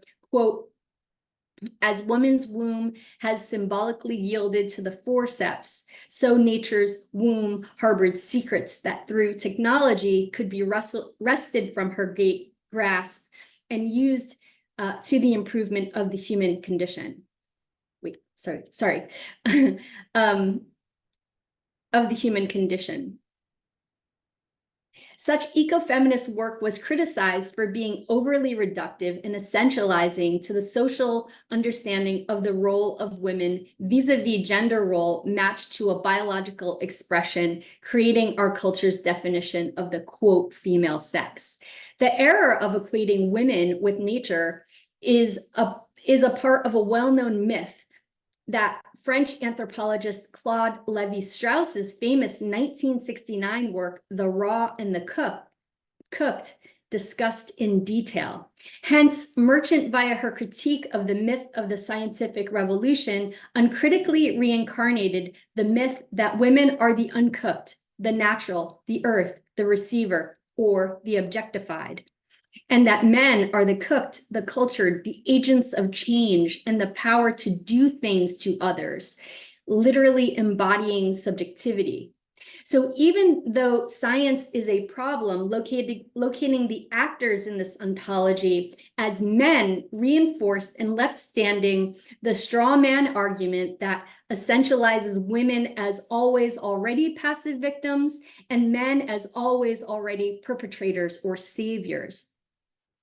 To adjust for this, ecofeminists began to modulate their use of sex terminologies of nature. In her 2006 article, Merchant revisits this critique and says that, quote, "It led me to articulate an ethic of partnership with nature, in which nature no longer symbolized as mother, virgin, or witch, but instead as an active partner with humanity." But what I am trying to get at in this paper is the reverse. How can we frame as similar the binary critiques that engage the works of Merchant and that enliven queer kinship, theorizing to understand how humans may be an active partner with nature outside of mere essentialized scientific approaches? Indeed, this broader meaning-making that I am motioning to uses the concept partner by Merchant, the concept friend by Foucault, as similar ways of showing human-nature interaction as necessary to positively impact climate change to support life. This approach avoids the control binaries that got us to the climate crisis in the first place. The point is for advocates and scholars to resist the bifurcation of nature, culture, essentialist, constructivist. It is a challenge to take a yes and approach to sexuality and also nature, to realize that to be an active partner with nature means to understand that we are at once culture and materiality, body or land, or some cybernetic mashup, never reducible to only one or the other, even if never evenly split 50-50, sometimes more materiality or body than culture and vice versa in various contexts. Of course, Indigenous peoples have known this for quite some time. Indeed, surpassing the idea of humans as bounded, separate, singular, or exceptional, speaking of, we are still missing contexts that will allow me to develop further the proposition that there is something to be gained by thinking queer kinship, queer friendship with nature outside of mere essentialized scientific control binary approaches that have been heretofore used for the objection of queers, women, and also nature.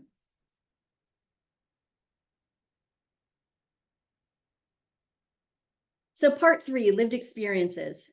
This investigation draws into the same frame 3 examples of diverse linkages that can deepen and contextualize climate ethics, queer theory, and ecofeminist engagements. Number 1, the Arcus Foundation is a global philanthropic organization founded in 2000 by John Stryker, the openly gay heir to the Stryker Corporation medical supply company.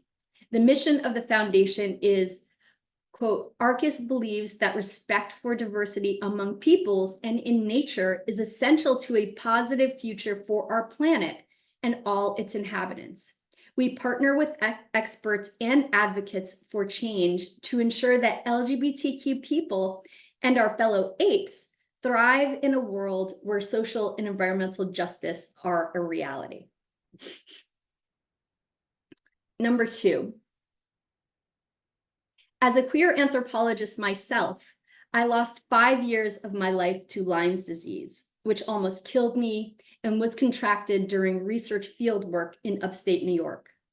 Conspiracy theories of Lyme's disease aside, there are many. There is a consensus that the increases in vector-borne illnesses such as Lyme, West Nile virus, and the new EE, or equine encephalitis, are a direct result of climate change and anthropogenic influences across the globe. The purple spirochete on the slide is the Lyme spirochete that I dealt with for so long.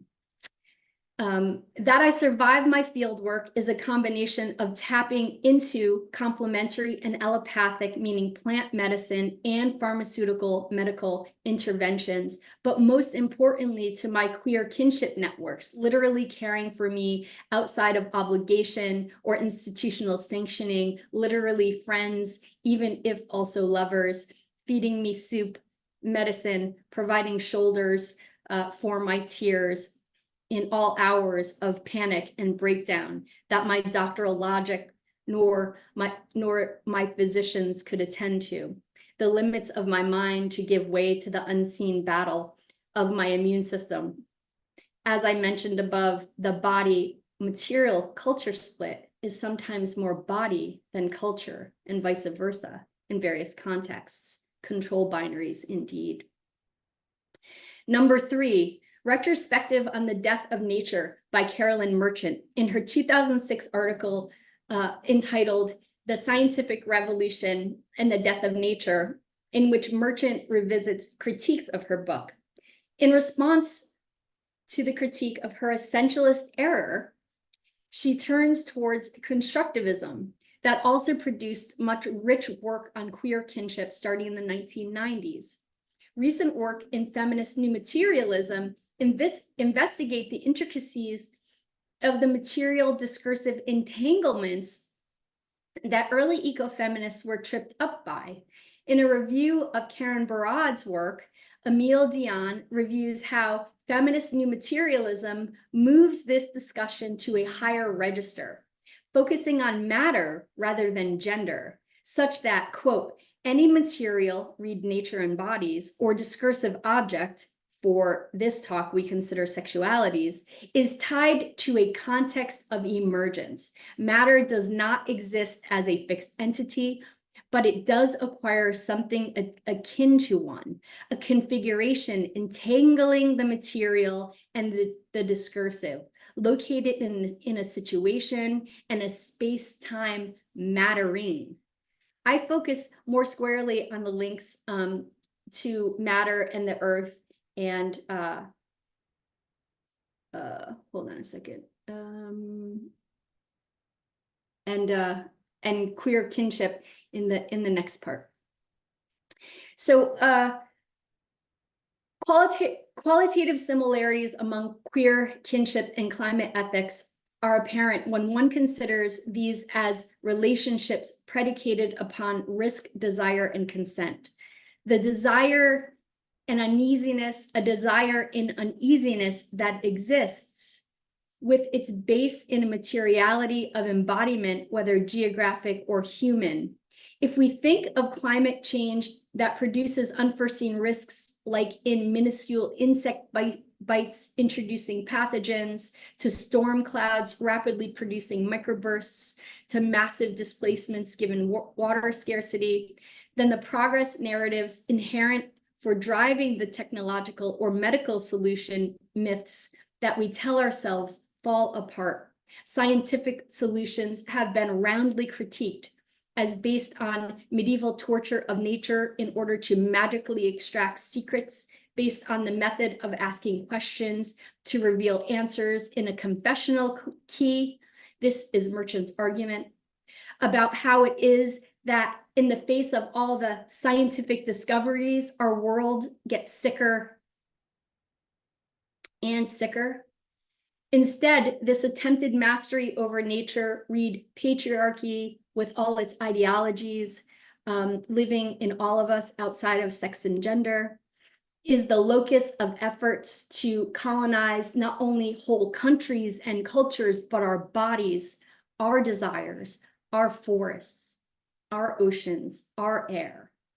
This aim to tame us, to control our wilds, our unboundedness, our unpredictability, as Halberstam argues in her book, Wild Things, The Disorder of Desire, is the link between queerness and ecologies, and our unbounded thriving in partnership, in friendship, is the answer.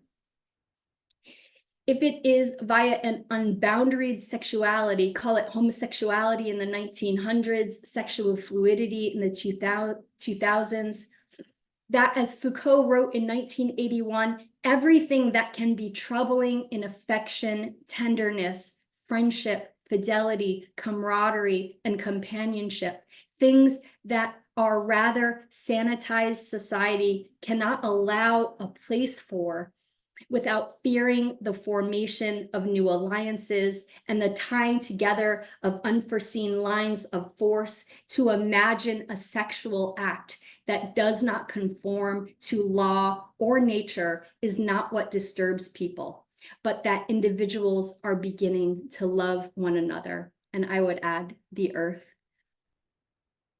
From the lived experiences discussed above, I turn to the queer irony of the Arcus Foundation founder as I begin to wrap this up. John Stryker, as a gay man using money inherited arguably from a medical corporation that capitalized on the methods of the scientific revolution, who ties together sexuality and environment based on his own articulated desire to ensure thriving and effective orientation, with a definition as an intransitive verb, meaning to grow vigorously, flourish, to gain in wealth or possessions, to prosper. The similarities between creating unbounded queer kinship in the face of great risk is by necessity predicated by and on a stance that demands relationships that foster action based in formation of new alliances and the tying together of unforeseen lines of force toward a thriving of our communities. In his examination of a digitally mediated queer romance to explore notions of queer kinship in 2019, anthropologist Shaka McLaughlin reflexively noted that alliance based not on coded ways of being, in fact, wrestling with sexual desire without actually having sex, must be contextualized in understanding that using digital platforms means engaging markets of deep environmental and human worker exploitation. We are, for example, doing this now in a Zoom-based queer ecologies conference. Even while it allows for geolocated online dating and hookups and global conferences. In this talk, McLaughlin uses the term friendship in exploring what on the face of it may feel like a jilt, but through which an unnamed alliance is formed. You call me friend, and that's not entirely bad. This moment is a queer kin affective experience framed as friendship, or as learning to be there always for each other. As he goes on to say, if you want to be a friend, be a friend. That means no ghosting me. He then reveals that the story of this relationship is one in which their queerness was hardly based on a sex act, except for that time in Venice, but instead on an effective orientation that acknowledges that we do not know what we're after, but still we continue. And goes on to name love as a plaintive appeal and pre-subjective affective force. There is a patterning as well. This kind of love is central in the conception of Foucault's idea of the importance of friendship and the capaciousness of McLaughlin's queer kinship, articulated as deconstructing the structural patterns of love, whether those are the feminist or by the common sense ones that view pedagogical or intergenerational intimacy skeptically. Abandoning hope means confronting the indeterminate fear of what might happen. Maybe their patchwork may not be a sewing together of individual bits and pieces, but a phenomena that is always already held together, whose patterns of differentiating, entangling may not be recognized, but indeed is remembered. This is unbounded queer kinship based in friendship and love that doesn't conform to law or nature. Instead, as an effective mode of being, more recently articulated as sexual fluidity, which seems to move sexuality from object fixity to the level of feeling or affect. Thus, queer kinship ties us into our organic world instead of splitting us through it or allowing us to ghost it, literally, remembering it, relating us as members of nature, as bodies that focus as bodies that matter with a focus on our matter, not via a human nature split. It is a mode of being that is reliant on as yet fully detonated power to create spaces for considering such powerful linkages and remembering the critiques and deadly errors for us all, nature included, that got us here in the first place. It is towards a climate ethics outside of scientific or heterocentric or sexist myth-making that surrounds gender, sexuality, and nature, to provide generative entry points into human nature action and advocacy, unbounded from control binaries, such as we are confronting the indeterminate fear of what might happen and still moving us towards an always already notion of togetherness, desire, and consent that presupposes entanglement, wildness, and strives towards reciprocity. In other words, a friendship against all odds. Thank you for your attention.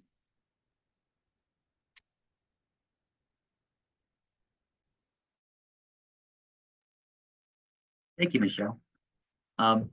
Just as a reminder, if anyone has any questions, like to ask the panelists, just feel free to type them in. See, we're getting populating some here already, so that's good. Our next panelist is Dr. Margaret Robinson, and Dr. Margaret Robinson will be talking about kinship with other animals and Mi'kmaq spirituality. Dr. Margaret Robinson is a two-spirit Mi'kmaq scholar and citizen of Lennox Island First Nation. She holds Indian status under Article 6.2 of the Canadian Indian Act. Margaret regularly publishes on sexual and gender identity, mental health, substance use, food sovereignty, and Indigenous cultural continuity. Her community-driven program of research examines benefits of cultural identity, language, and the arts to promote well-being for oppressed people. She works as an associate professor at Dalhousie University, where she holds the Tier 2 Canada Research Chair in Reconciliation, Gender, and Identity. So Dr. Robinson, you have the floor. Thank you, Andrew. It's a pleasure to be here, and I'm so excited to be talking to all of you about these issues and to hear your presentations. I think we're going to have a lot to discuss and unpack in the discussion. So I'll start with a brief introduction in Mi'kmaq. Gwe Nindeluizi Margaret Robinson, Lewet Mi'kma'ki. Hi, I'm Margaret, and I'm from Mi'kma'ki. I'm a two-spirit member of the Mi'kmaq Nation. If you're not familiar with it, two-spirit describes the Indigenous people who express gender differently. Sometimes it is used to include and describe sexuality as well. The Mi'kmaq, also called the Olnu or the human beings, are the Indigenous people whose unceded territory is in the northeastern section of North America. So it sort of covers little bits of the Canadian and US border there. You can see it outlined in red. And our territory has been occupied by us for over 13,000 years. We're best known for our porcupine quill designs, our basketry, which is sort of spiky, as you can see in the picture there under Mi'kmaq basketry, and our art, which takes up the woodland style. And we were key contributors to the invention of the sport of hockey. The Mi'kmaq recognize other animals and our relatives as our relatives. And we see this in prayer, in ceremony, in hunting protocols, and in daily life.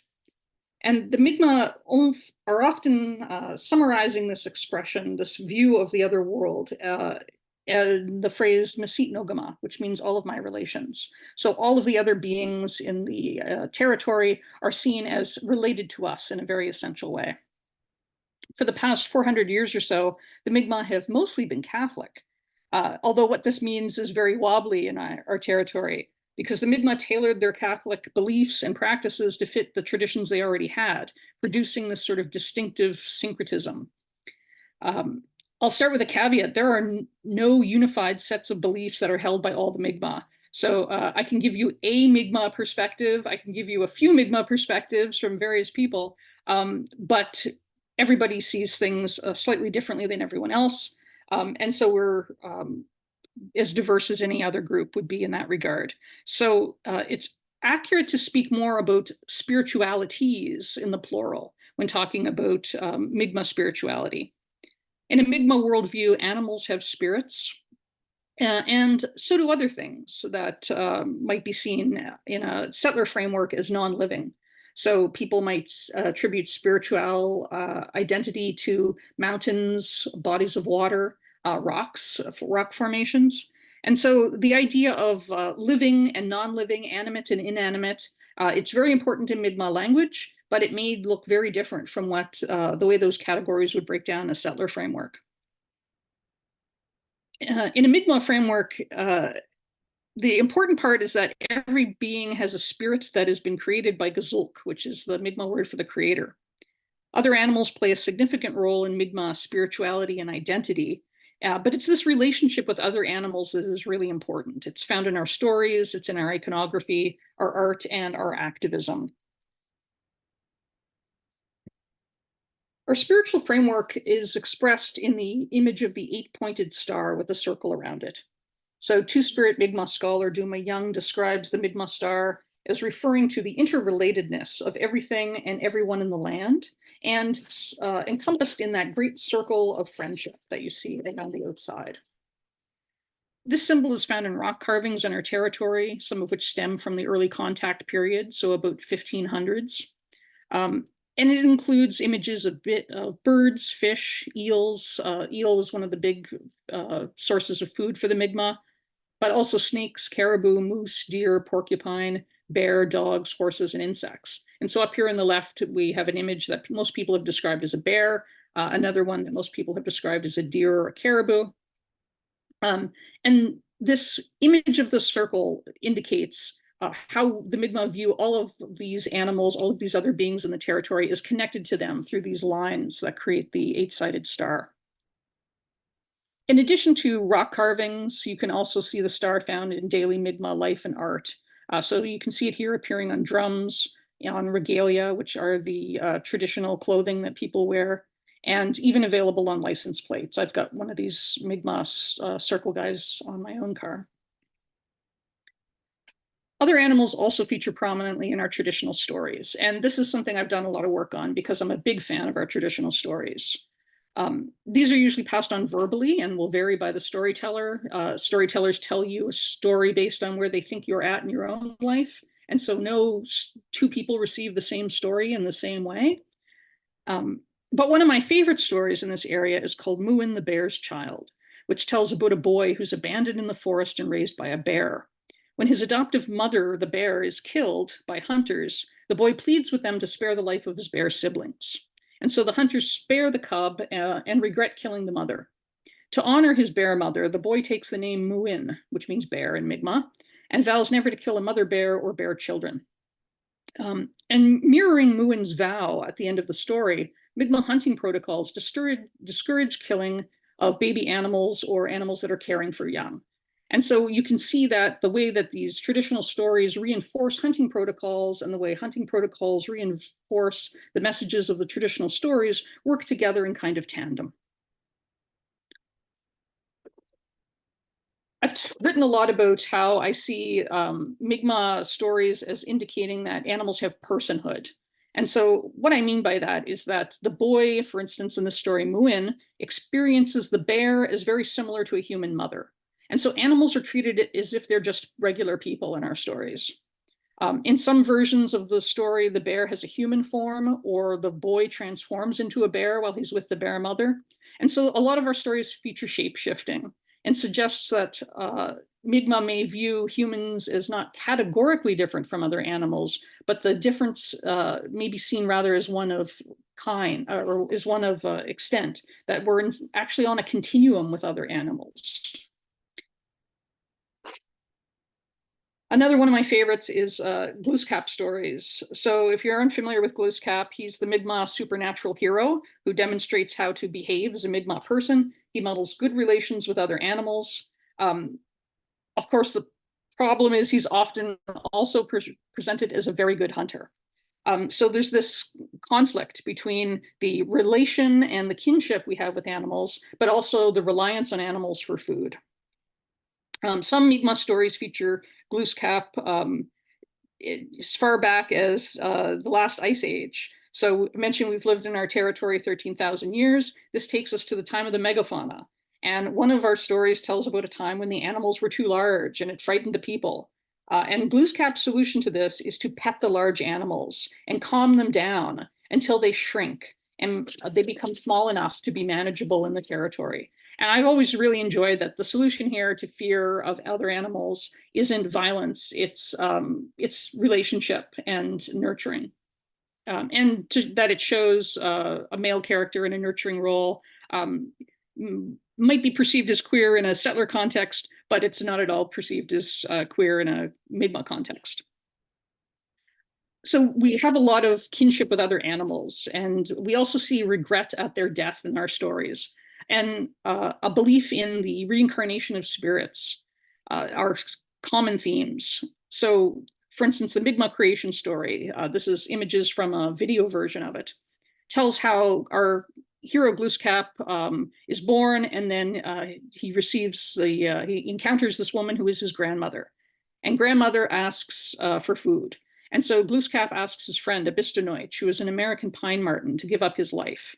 And Abistanoich agrees. So grandmother breaks Abistanoich's neck, but then Glooskap is very sad because Abistanoich has died. And so Glooskap's grandmother prays to the creator, and Abistanoich returns to life in a new body. And so here we've sort of got like a Schrodinger's cat situation. It's Glooskap's American pine marten, because Abistanoich is both alive as a friend and later now as a brother to Glooskap. In exchange for his sacrifice, he becomes a brother. But he's also dead as food. And so there's this simultaneous aspect to time and being. And I've been doing a lot of examining of this in my work. This image represents the cycle of death and rebirth that seems to be operating underneath many of these stories. A belief that animals remember how they're treated by humans, and if you mistreat their body, even after death, they won't allow you to catch them anymore, and you will starve to death. And so a number of stories reiterate this idea that it is the ceremonial relationship with animals where we show our respect and appreciation for them that enables humans to then be able to eat animals a reliable way. So many of these hunting protocols I mentioned reinforce some of these practices of both respect to animal spirits. And then many Mi'kmaq events will also begin with a prayer, which invokes animals. So people will often express gratitude to those they call the people who walk, the people who crawl, the people who swim, and the people who fly. And so this personalization, what people might even maybe call anthropomorphizing of animals, is quite prevalent. Animals are also very prominent in Mi'kmaq art. And many of the artworks will echo the figures that we find in our rock carvings. So this page features work by Mi'kmaq artist Alan Syliboy of Millbrook First Nation. In a mural series Syliboy did called People of the Dawn, there were 20 beings, 11 of which were other animals. And so you can see this importance in terms of how frequently animals show up in our work. Syliboy's mural, 3D Butterfly, lives at the Stanfield International Airport, and that circle around the butterfly indicates this aspect in which the butterfly is connected to all other life. A 2018 book Syliboy wrote introduces Mi'kmaq names for animals, and many of these animals are endangered, such as whales, or extinct in our territory, such as caribou, or were nearly exterminated by overhunting and habitat destruction, such as the beaver. So there's an ecological element here in these works that carries through and is also important to the Mi'kmaq identity. Another Mi'kmaq artist is Loretta Gould, and her work, you can see this X-ray effect that the woodland style invented. Anishinaabe artist Norval Morisseau created this, and a lot of Mi'kmaq work takes this up the same technique because it does reflect a way Mi'kmaq people sometimes talk about or see the spiritual life of animals. So Gould's work may be about food relations. We can see this bird that eats fish, perhaps, carrying within it the relation with human fishers that also rely on fish species. And also the lines in the water suggesting that the water itself is alive. Loretta Gould's art has also been taken up by activists and engage with issues of activism. So our spiritual connection to water and the lives that it supports are really important in our territory, but they're also threatened by things like fracking, oil and gas, other extractive industries. So Mi'kmaq grandmothers and water defenders, including many Two-Spirit people, have been sort of on the front lines of land protection movements in our area. The photo on the left was taken in 2013 at an anti-fracking protest in Mi'kma'ki, taken by Inuk journalist with the Aboriginal People's Television Network. The woman in the picture is Amanda Pulches, a Mi'kmaq woman, and she's holding an eagle feather, which symbolizes her connection to the creator and to all of our animal relations, other animals included. And this image has come to symbolize how the Mi'kmaq use culture and spirituality to defend our territory. Leanne Simpson argues that Two-Spirit people challenge the values we have about gender and sexuality that empower colonial governments and support theft of our lands. And so this work may be seen as queer. The image here on the right has that picture reworked by Loretta Gould. And so what Gould has done is she's revealed the water beneath the ground in her painting, and also included birds that are carrying the prayers to the creator. And so she's using her painting to connect and reveal the connections that she sees Pulches having in her community. And connecting Mi'kmaq activism to Mi'kmaq spirituality is something that's taking up a lot of more energy in this area, because there's a lot of activism going on and there's a resurgence in the culture. And so these things are connecting with one another. I'll step there and say Walaliak, which is thanks to all of you, because I'm really eager to hear the other panelists and the discussion. And so I want to thank the Mi'kmaq scholars whose work has shaped mine, particularly Duma Young and Dr. Sherry Pictou. And I also want to thank my funder, the federal government, who gave me a Tier 2 CRC Canada Research Chair in Reconciliation, Gender and Identity that has paid my salary for 5 years. So thank you, feds, on that.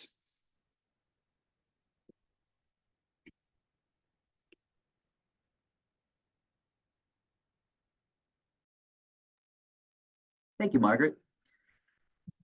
All right, we have our final presenter, and after that, we'll open it up to questions for our panelists. Our final presenter is Dr. Cleo Wolfley Hazard, who will be talking about queer fire and flood, collective ritual in more than human worlds.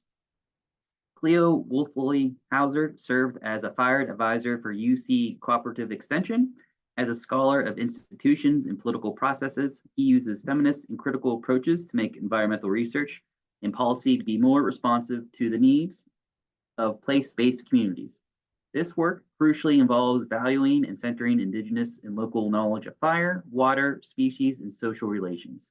His book, Underflows, Queer Trans Ecologies and River Justice, argues that rivers' future's vitality requires centering the values of justice, sovereignty, and dynamism. Incorporating work with salmon, beaver, and floodplain recovery projects, he weaves narratives about innovative field research practices with an effectively oriented queer and trans focus on love and grief for rivers and fish. He draws on performances and interactive installations staged with the water underground. This talk will explore the potential of ritual trans-species drag and queer collective embodiment to transform environmental policies. In conversations with Jose Esteban Monos and Gloria Anzula and Elizabeth Freeman, Wolfley Hazard will invite participants to experience the salmon oracle in trans bath, the trans bath in the vocation for good fire, and weather-inspired initiation into the water underground, and a sing-along with riparian exposed fire. So, Dr. Wolfley Hazard, you have the floor.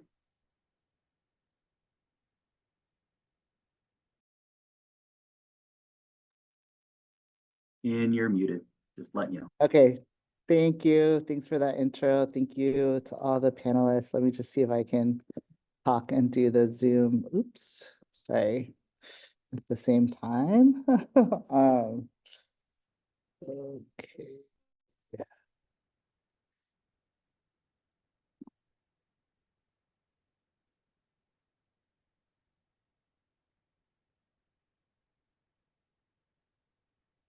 Okay.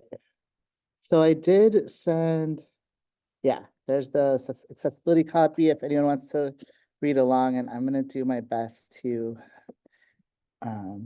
both share my screen and read what I need to read. Okay, so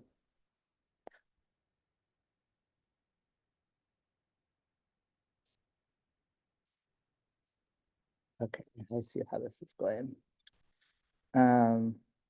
Okay, so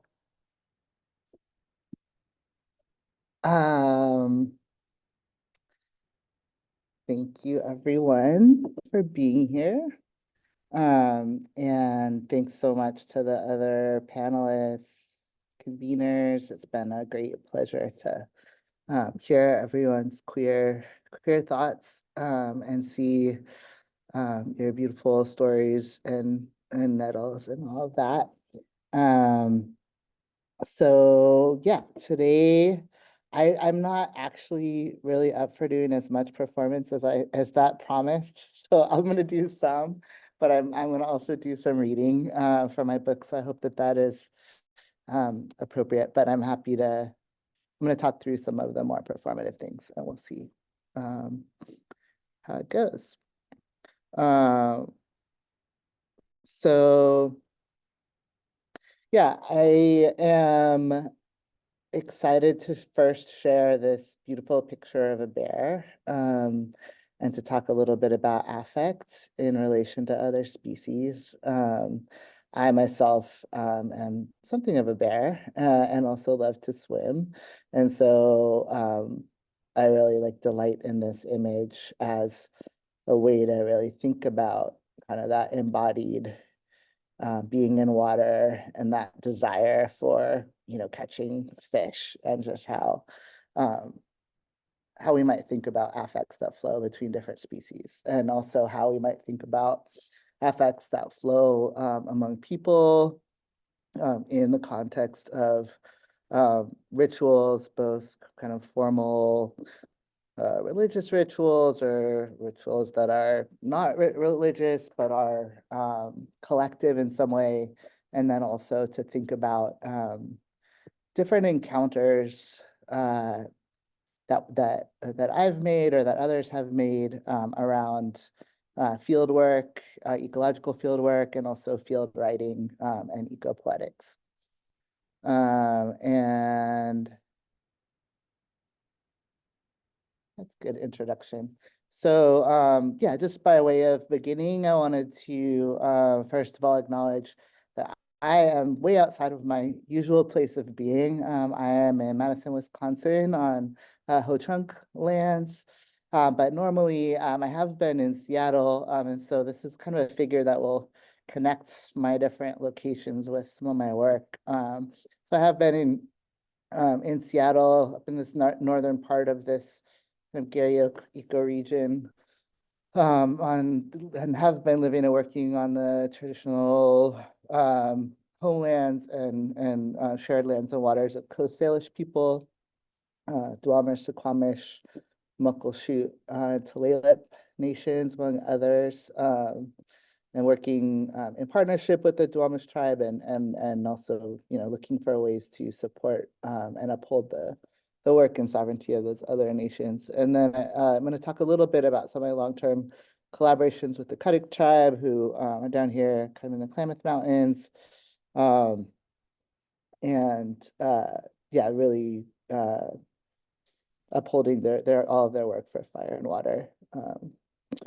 And one very exciting fruition of the work of the Cuddick and other tribes on the Klamath River is the removal of 4 dams. So you can see here the newly freed Klamath River in the Copco 2 reservoir reach a few months ago. And so this is a culmination of more than 20 years of activism by tribes and their allies and just a really historic moment for salmon and eels and other fishes. And so you can see here, also I wanted to just bring into the space two of my long-term collaborators, Lisa Moorhead-Hillman and Leif Hillman, cultural practitioners and educators, and Leif's a ceremonial leader who have really shaped some of the work that I'm going to present right here at the beginning. And so, yeah, if you have a chance to learn more about the Klamath Dam removal, it's a really like a reawakening of the river and of flood processes that is vital to Karik and other lifeways. And some of the work that I've been doing with Lisa and Leif and other collaborators at the Karik Department of Natural Resources is to think about what we can do for other parts of the river that have been affected by settler extraction. So this is a reach of the river near Teshunik, near Orleans, California. And we've done some work with historical archives. You can see some of those archives in the bottom to see how hydraulic mining and dredge mining has affected the course of the river through time, and to look at how we might reconnect the river and revitalize the floodplain. And so this is another just way of looking at how that has changed. And in this process, we've been thinking about ecological process of disturbance, that ways in which floods and fire affect cultural species, particularly plants used for basketry, such as willow, grape, and cottonwood, and other kind of riverine species that are used. And so we're thinking about cultural fires. You can see in the upper left here, prescribed fire led by the Karik tribe at Teshunik, and there's some willow patches that have been cultivated by coppicing by basket weavers that are being revitalized by fire. And because of the suppression of floods, the way that the river was cut off from its floodplain, fires become much more prominent and frequent in terms of cultural use. Historically, we these large scouring floods that kind of reset the seral stages of the willows every 20 so years, and then in between there would be fires that would be used. And so the idea of our collaborations together is to really see how revitalizing flooding might affect the productivity and the accessibility of these species. And so in the bottom, you can see Lisa's showing me and another collaborator how to harvest willow roots, and they're grown in sandbars. So we're hoping that by reconnecting the river, there'll be more sand deposited and more places for willow roots to grow long and straight. And then Lisa's here showing a cap that she's woven from. There's about 10 different species of riparian flood and fire dependent plants as a way to demonstrate the kind of the integration of cultural practice with all these different plants, and how you need to have these processes in place in order to actually make the cap that then enables you to conduct a ceremony and perpetuate the culture. And so in my book Underflows, I talk about these collaborations and others along rivers, and really centering how queer and trans relationality and kinship relations might touch or intersect with Indigenous sciences, relationalities and kinship relations, and also ways that they might not touch or might be in conflict. But it's really a project of making a place of solidarity across difference, and then also trying to infuse queer theory and queer ecology with more understanding of ecological science and some of the models and quantification processes that we use as ecologists, and then also to bring some of the insights from queer theory more into our practices in ecology, and particularly in field science. And so I'll just put these questions up real quick, and I'm happy to talk more about the book later.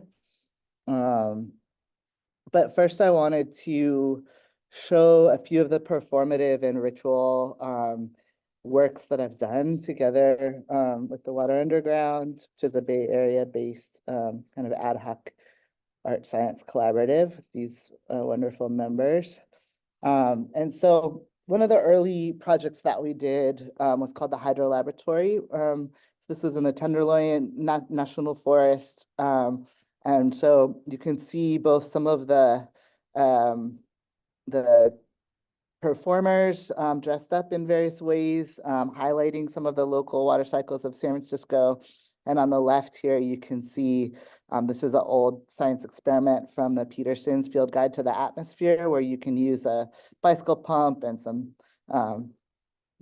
modeling clay and a fishbowl to actually make a cloud form. And so these were, rituals of a kind that engaged people in this very focused engagement, kind of embodied sensual sensory engagement with water in different forms. And part of this was also you could become inducted into the Water Underground by having an agent assignment through a kind of personality test that we can do at the end if we have time. And then also included poetic aspects such as this floating aquafesto. And so, yeah, thinking about the kind of the embodied sensory trans-species, trans-elemental contacts and what they might evoke. And so here's a little more on the agent types, and you can think about which one you might be, and then you can find out later maybe. So another kind of related performance project was this musical called The Goldfish, or Straight Flushes for the Manifestly Destined. And here, this is the kind of the grand finale, and this is the riparian dispossessed choir, which has kind of overthrown the tycoon of the ages. And behind this was a desire to kind of connect people to the infrastructures that bring water to urban taps and the associated projects of hydroelectricity and agriculture that are sustained by dams and other waterworks, but also to invoke some of the other species and elementals that might be powerful enough to kind of overcome some of our human settler control logics. So, in this case, there is a song about a flood and a storm that everyone is invoking. And here's another still from that project. And then as a kind of a final example from, this was actually a fundraiser for that film. And so we had people go on these riparian bike rides, and you can see one of the maps that one of our members made to trace the flood of these buried creeks through Oakland. And along the way, people would sample the water in different ways and also interact with these buried creeks. And then this is the last more recent queer ritual on smoke transfiguration. And so this was coming out of the extreme fires that those of you at CIIS certainly experienced, the orange skies and things like that. And I did it together with a friend who's a prescribed fire practitioner. And we wanted to both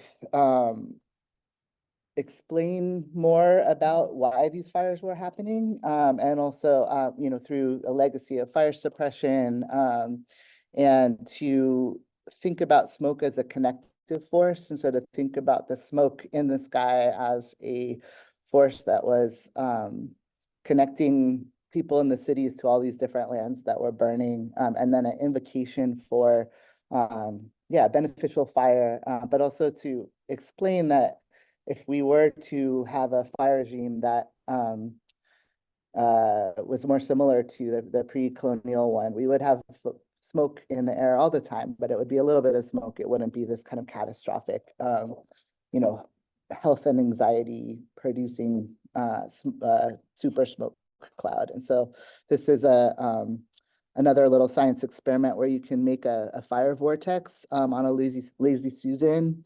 And then we also had collected a bunch of fire-following plants and put them in a pot on this fire to make a hydrosol, which you could then like spray on your face to calm yourself down if you're being freaked out by too much smoke, and also be reminded of all the plants that are dependent on fire.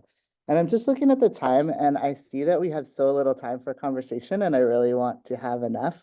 So I was going to read like a bunch from Underflows about cruising a waterfront with Jose Munoz. And I think maybe what I'll just do is I'll just read a little bit of Munoz's text, and then if you guys want to read more of what I was going to read, it's right there in the accessibility text, and you can read it later. And as I read this, I'll just show a few of the images that I've made. This photographic project called Through Holes, and so you can see one of the apparatuses here that I found. This is a project with July Hazard, an eco-poetics project,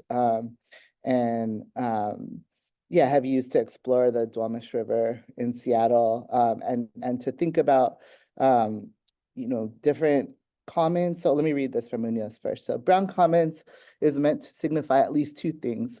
One is the commons of brown people, places, feelings, sounds, animals, minerals, and other objects.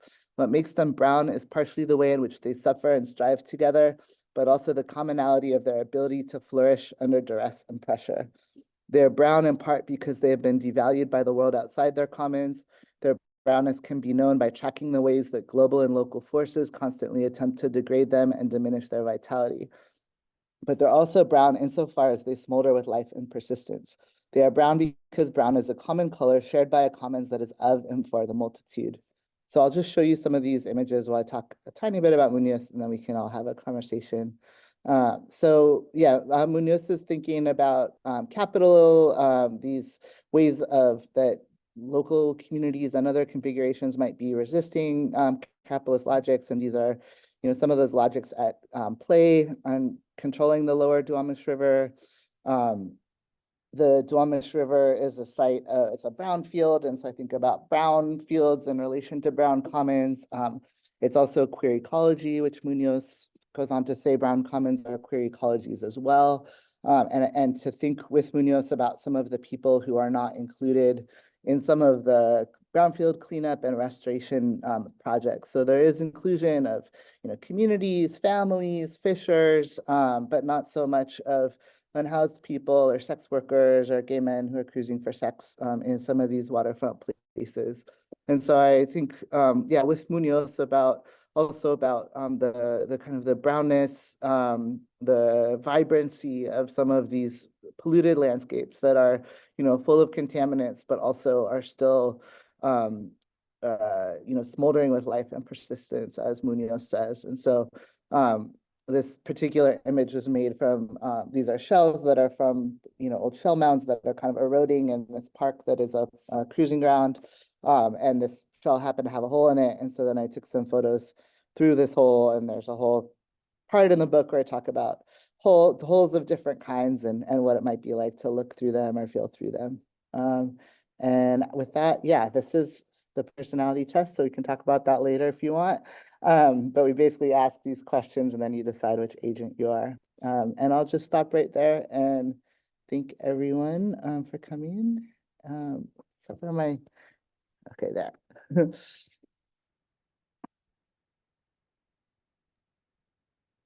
Thank you, Cleo. I would like to thank all of our panelists. You all brought something very different to this discussion, and we can open it up here for discussion and some questions.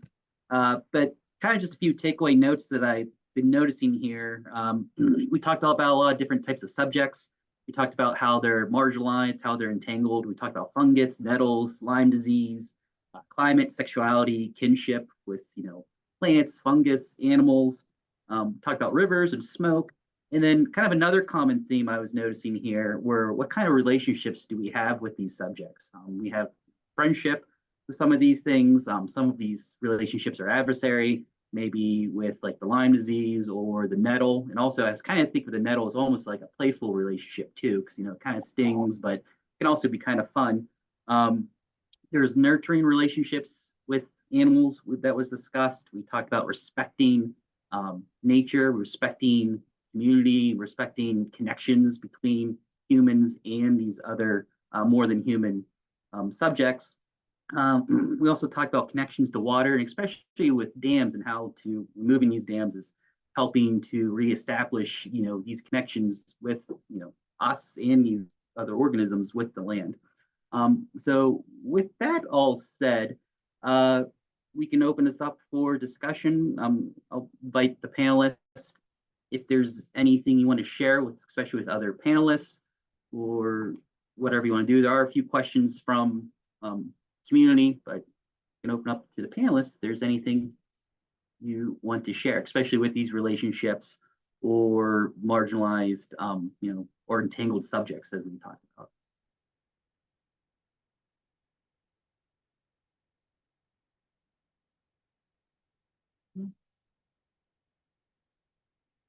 Okay.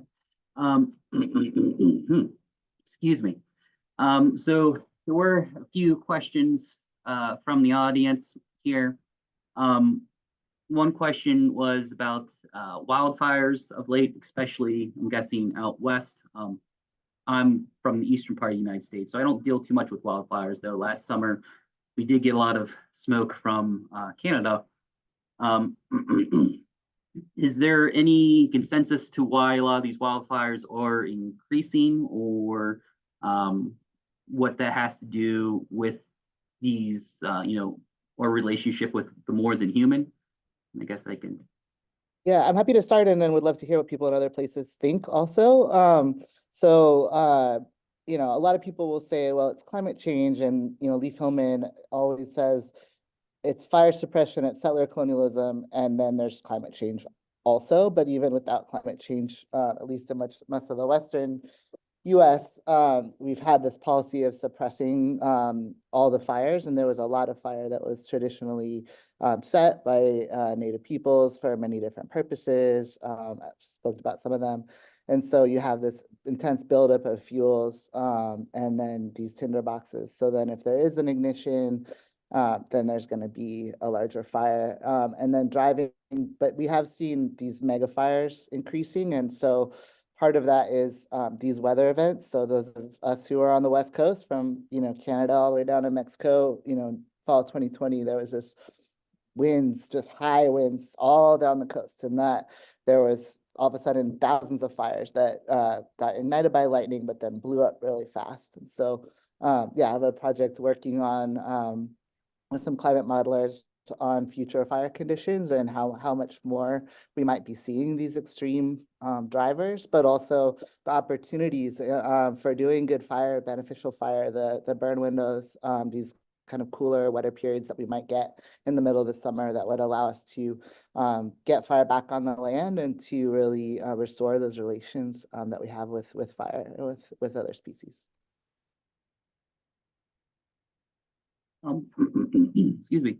Another question that kind of came up with, this is maybe towards Patricia or Kate, with the fungus or nettles, talked about how those species, like or relationship with fungus and nettles, is marginalized.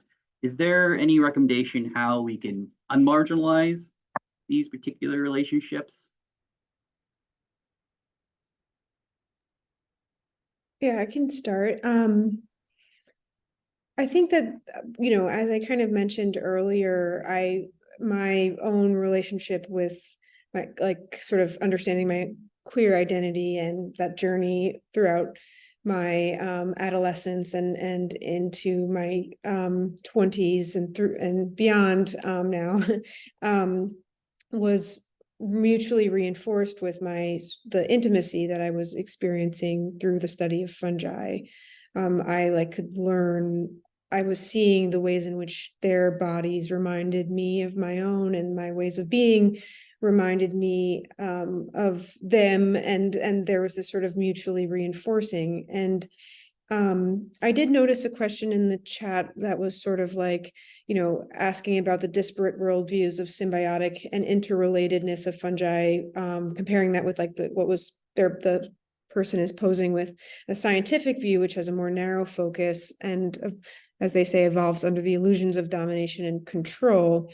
And I kind of wanted to I don't know, maybe push it back against the framing of that as sort of this oppositional tension. You know, as I think science has a long, complicated legacy and has been used at the service of maintaining hierarchies. But I also think that I know that a lot of the science that has been working to illuminate the sort of incredible and unpredictable and you know, quote unquote weird ways of fungal being is coming from the scientists who are working despite the institutional pressures to, you know, ask more you know, questions about the pathology, and, you know, who get their funding from the USDA and right, who are maybe under pressure to conform their biological inquiry to existing frameworks. So I wouldn't say that it's like oppositional, actually, inherently. It pops up that way. So I think that I think the intimacy, one thing that I recommend, and definitely Dr. Sandilands, like, I think demonstrated this really beautifully in their talk, but the attending to of the other species is something that everyone can do, which is like the ritualistic observation, the sort of, you know, giving your attention to something is, I think, sort of a sacred act in a time where you know, information age and the attention economy has really a grip on us, right? But if you can, even especially if you can leave your phone at home and you can go and just sort of witness and be present with these species as they go about their way of being, whether you're engaging with them directly by, you know, honorably harvesting, or if you're just watching and sort of valuing them and imagining the ways in which your relationships are entangled. I think that sort of daily act, or at least regular act, of communing and praising is something that builds a lot of intimacy, and I think can hope over the larger time frame help minimize that sort of marginalization.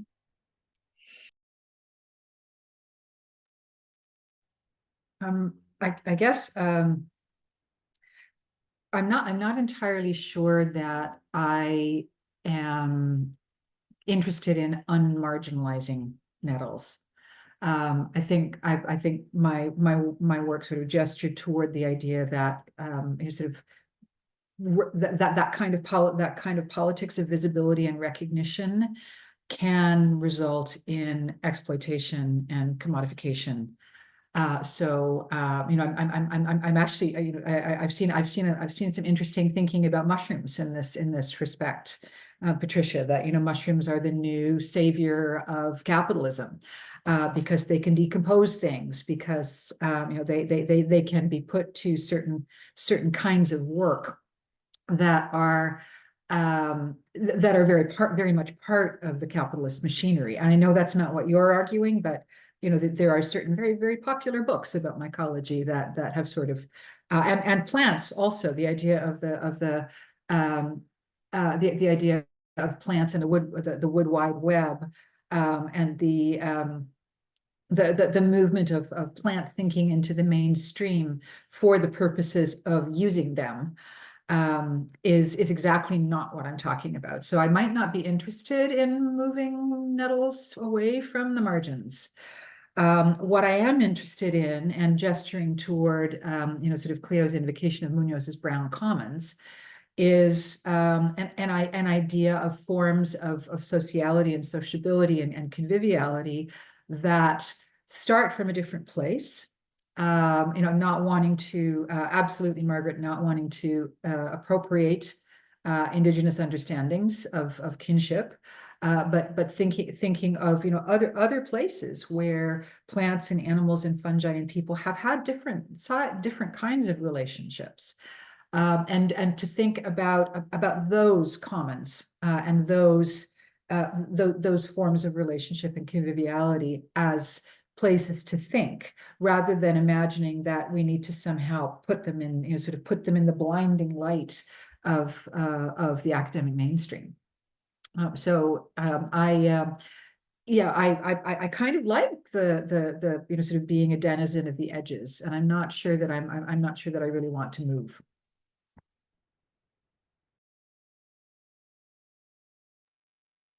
Thank you. I I just wanted to, I don't know, I saw Margaret, I think it looked like you wanted to speak, and so I don't want to speak ahead of you. I was just really intrigued. I recently had to braid a bunch of sweetgrass for some graduates. Sweetgrass is a sacred medicine here in my territory. And I thought, gosh, this is really hard. This is something like you give to kids to do, isn't it? Like this is, and I thought, I'm learning so much about how this plant is put together.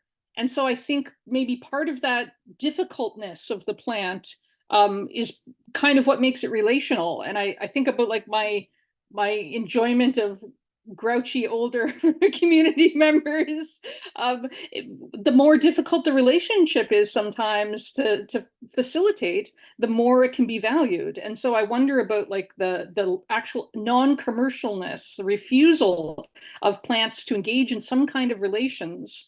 I find that very intriguing. It's great. Yeah, I think the only thing that I'd like to add to this conversation, and the whole conversation has been so wonderful, thank you everyone, is that what I was talking about with the remattering and remembering was precisely this, that if we look back to Judith Butler's book, Bodies That Matter, she used the term matter in a really specific way. It wasn't just these bodies, these trans bodies matter, or these gay and lesbian bodies matter, these people matter, but literally that we are matter, and we are all a part of this this world, and that remattering and remembering is just as queer, and to not put these things into continual opposition with one another, but to allow a sovereignty. I think I love the fuck you nettle, sort of the sovereignty of that. And I also love the sovereignty of Indigenous people sort of saying, hey, you know, for so long you've been doing these things to us. We're still here, and now quite really giving lessons that all of us need to stop and to honor. So that's all, but thank you for this. All right, well, thank you, everyone. We're a little over time, unless any of our panelists want to add anything else. How's the eclipse, Cleo? It's good. It's mostly like watching all the people. So there's like thousands of people out in the streets, like everyone stopped working. So I don't have my glasses, so I'm just looking at the little shadows from the trees on the ground. But that's kind of the coolest way anyway. Yeah, eclipse is happening here in Pennsylvania too, so we got about another 30 minutes of eclipse time. But anyone else want to share anything else? As much as I hate to end this panel discussion, I think this was very great. I learned a lot of things from all of you, and I thank you very much for all your time and that you shared with us and your expertise. So appreciate it very much. And I believe the next panel discussion starts at 1 o'clock. So have a little bit of time before next panel discussion. So I'd like to thank everyone for joining us, especially our panelists and Dr. Allison and Charlie for putting this together, and learned a lot. So I hope you guys all have a great rest of your Monday. Thank you, everyone. Thanks, everyone. Bye. See you again later. See you later.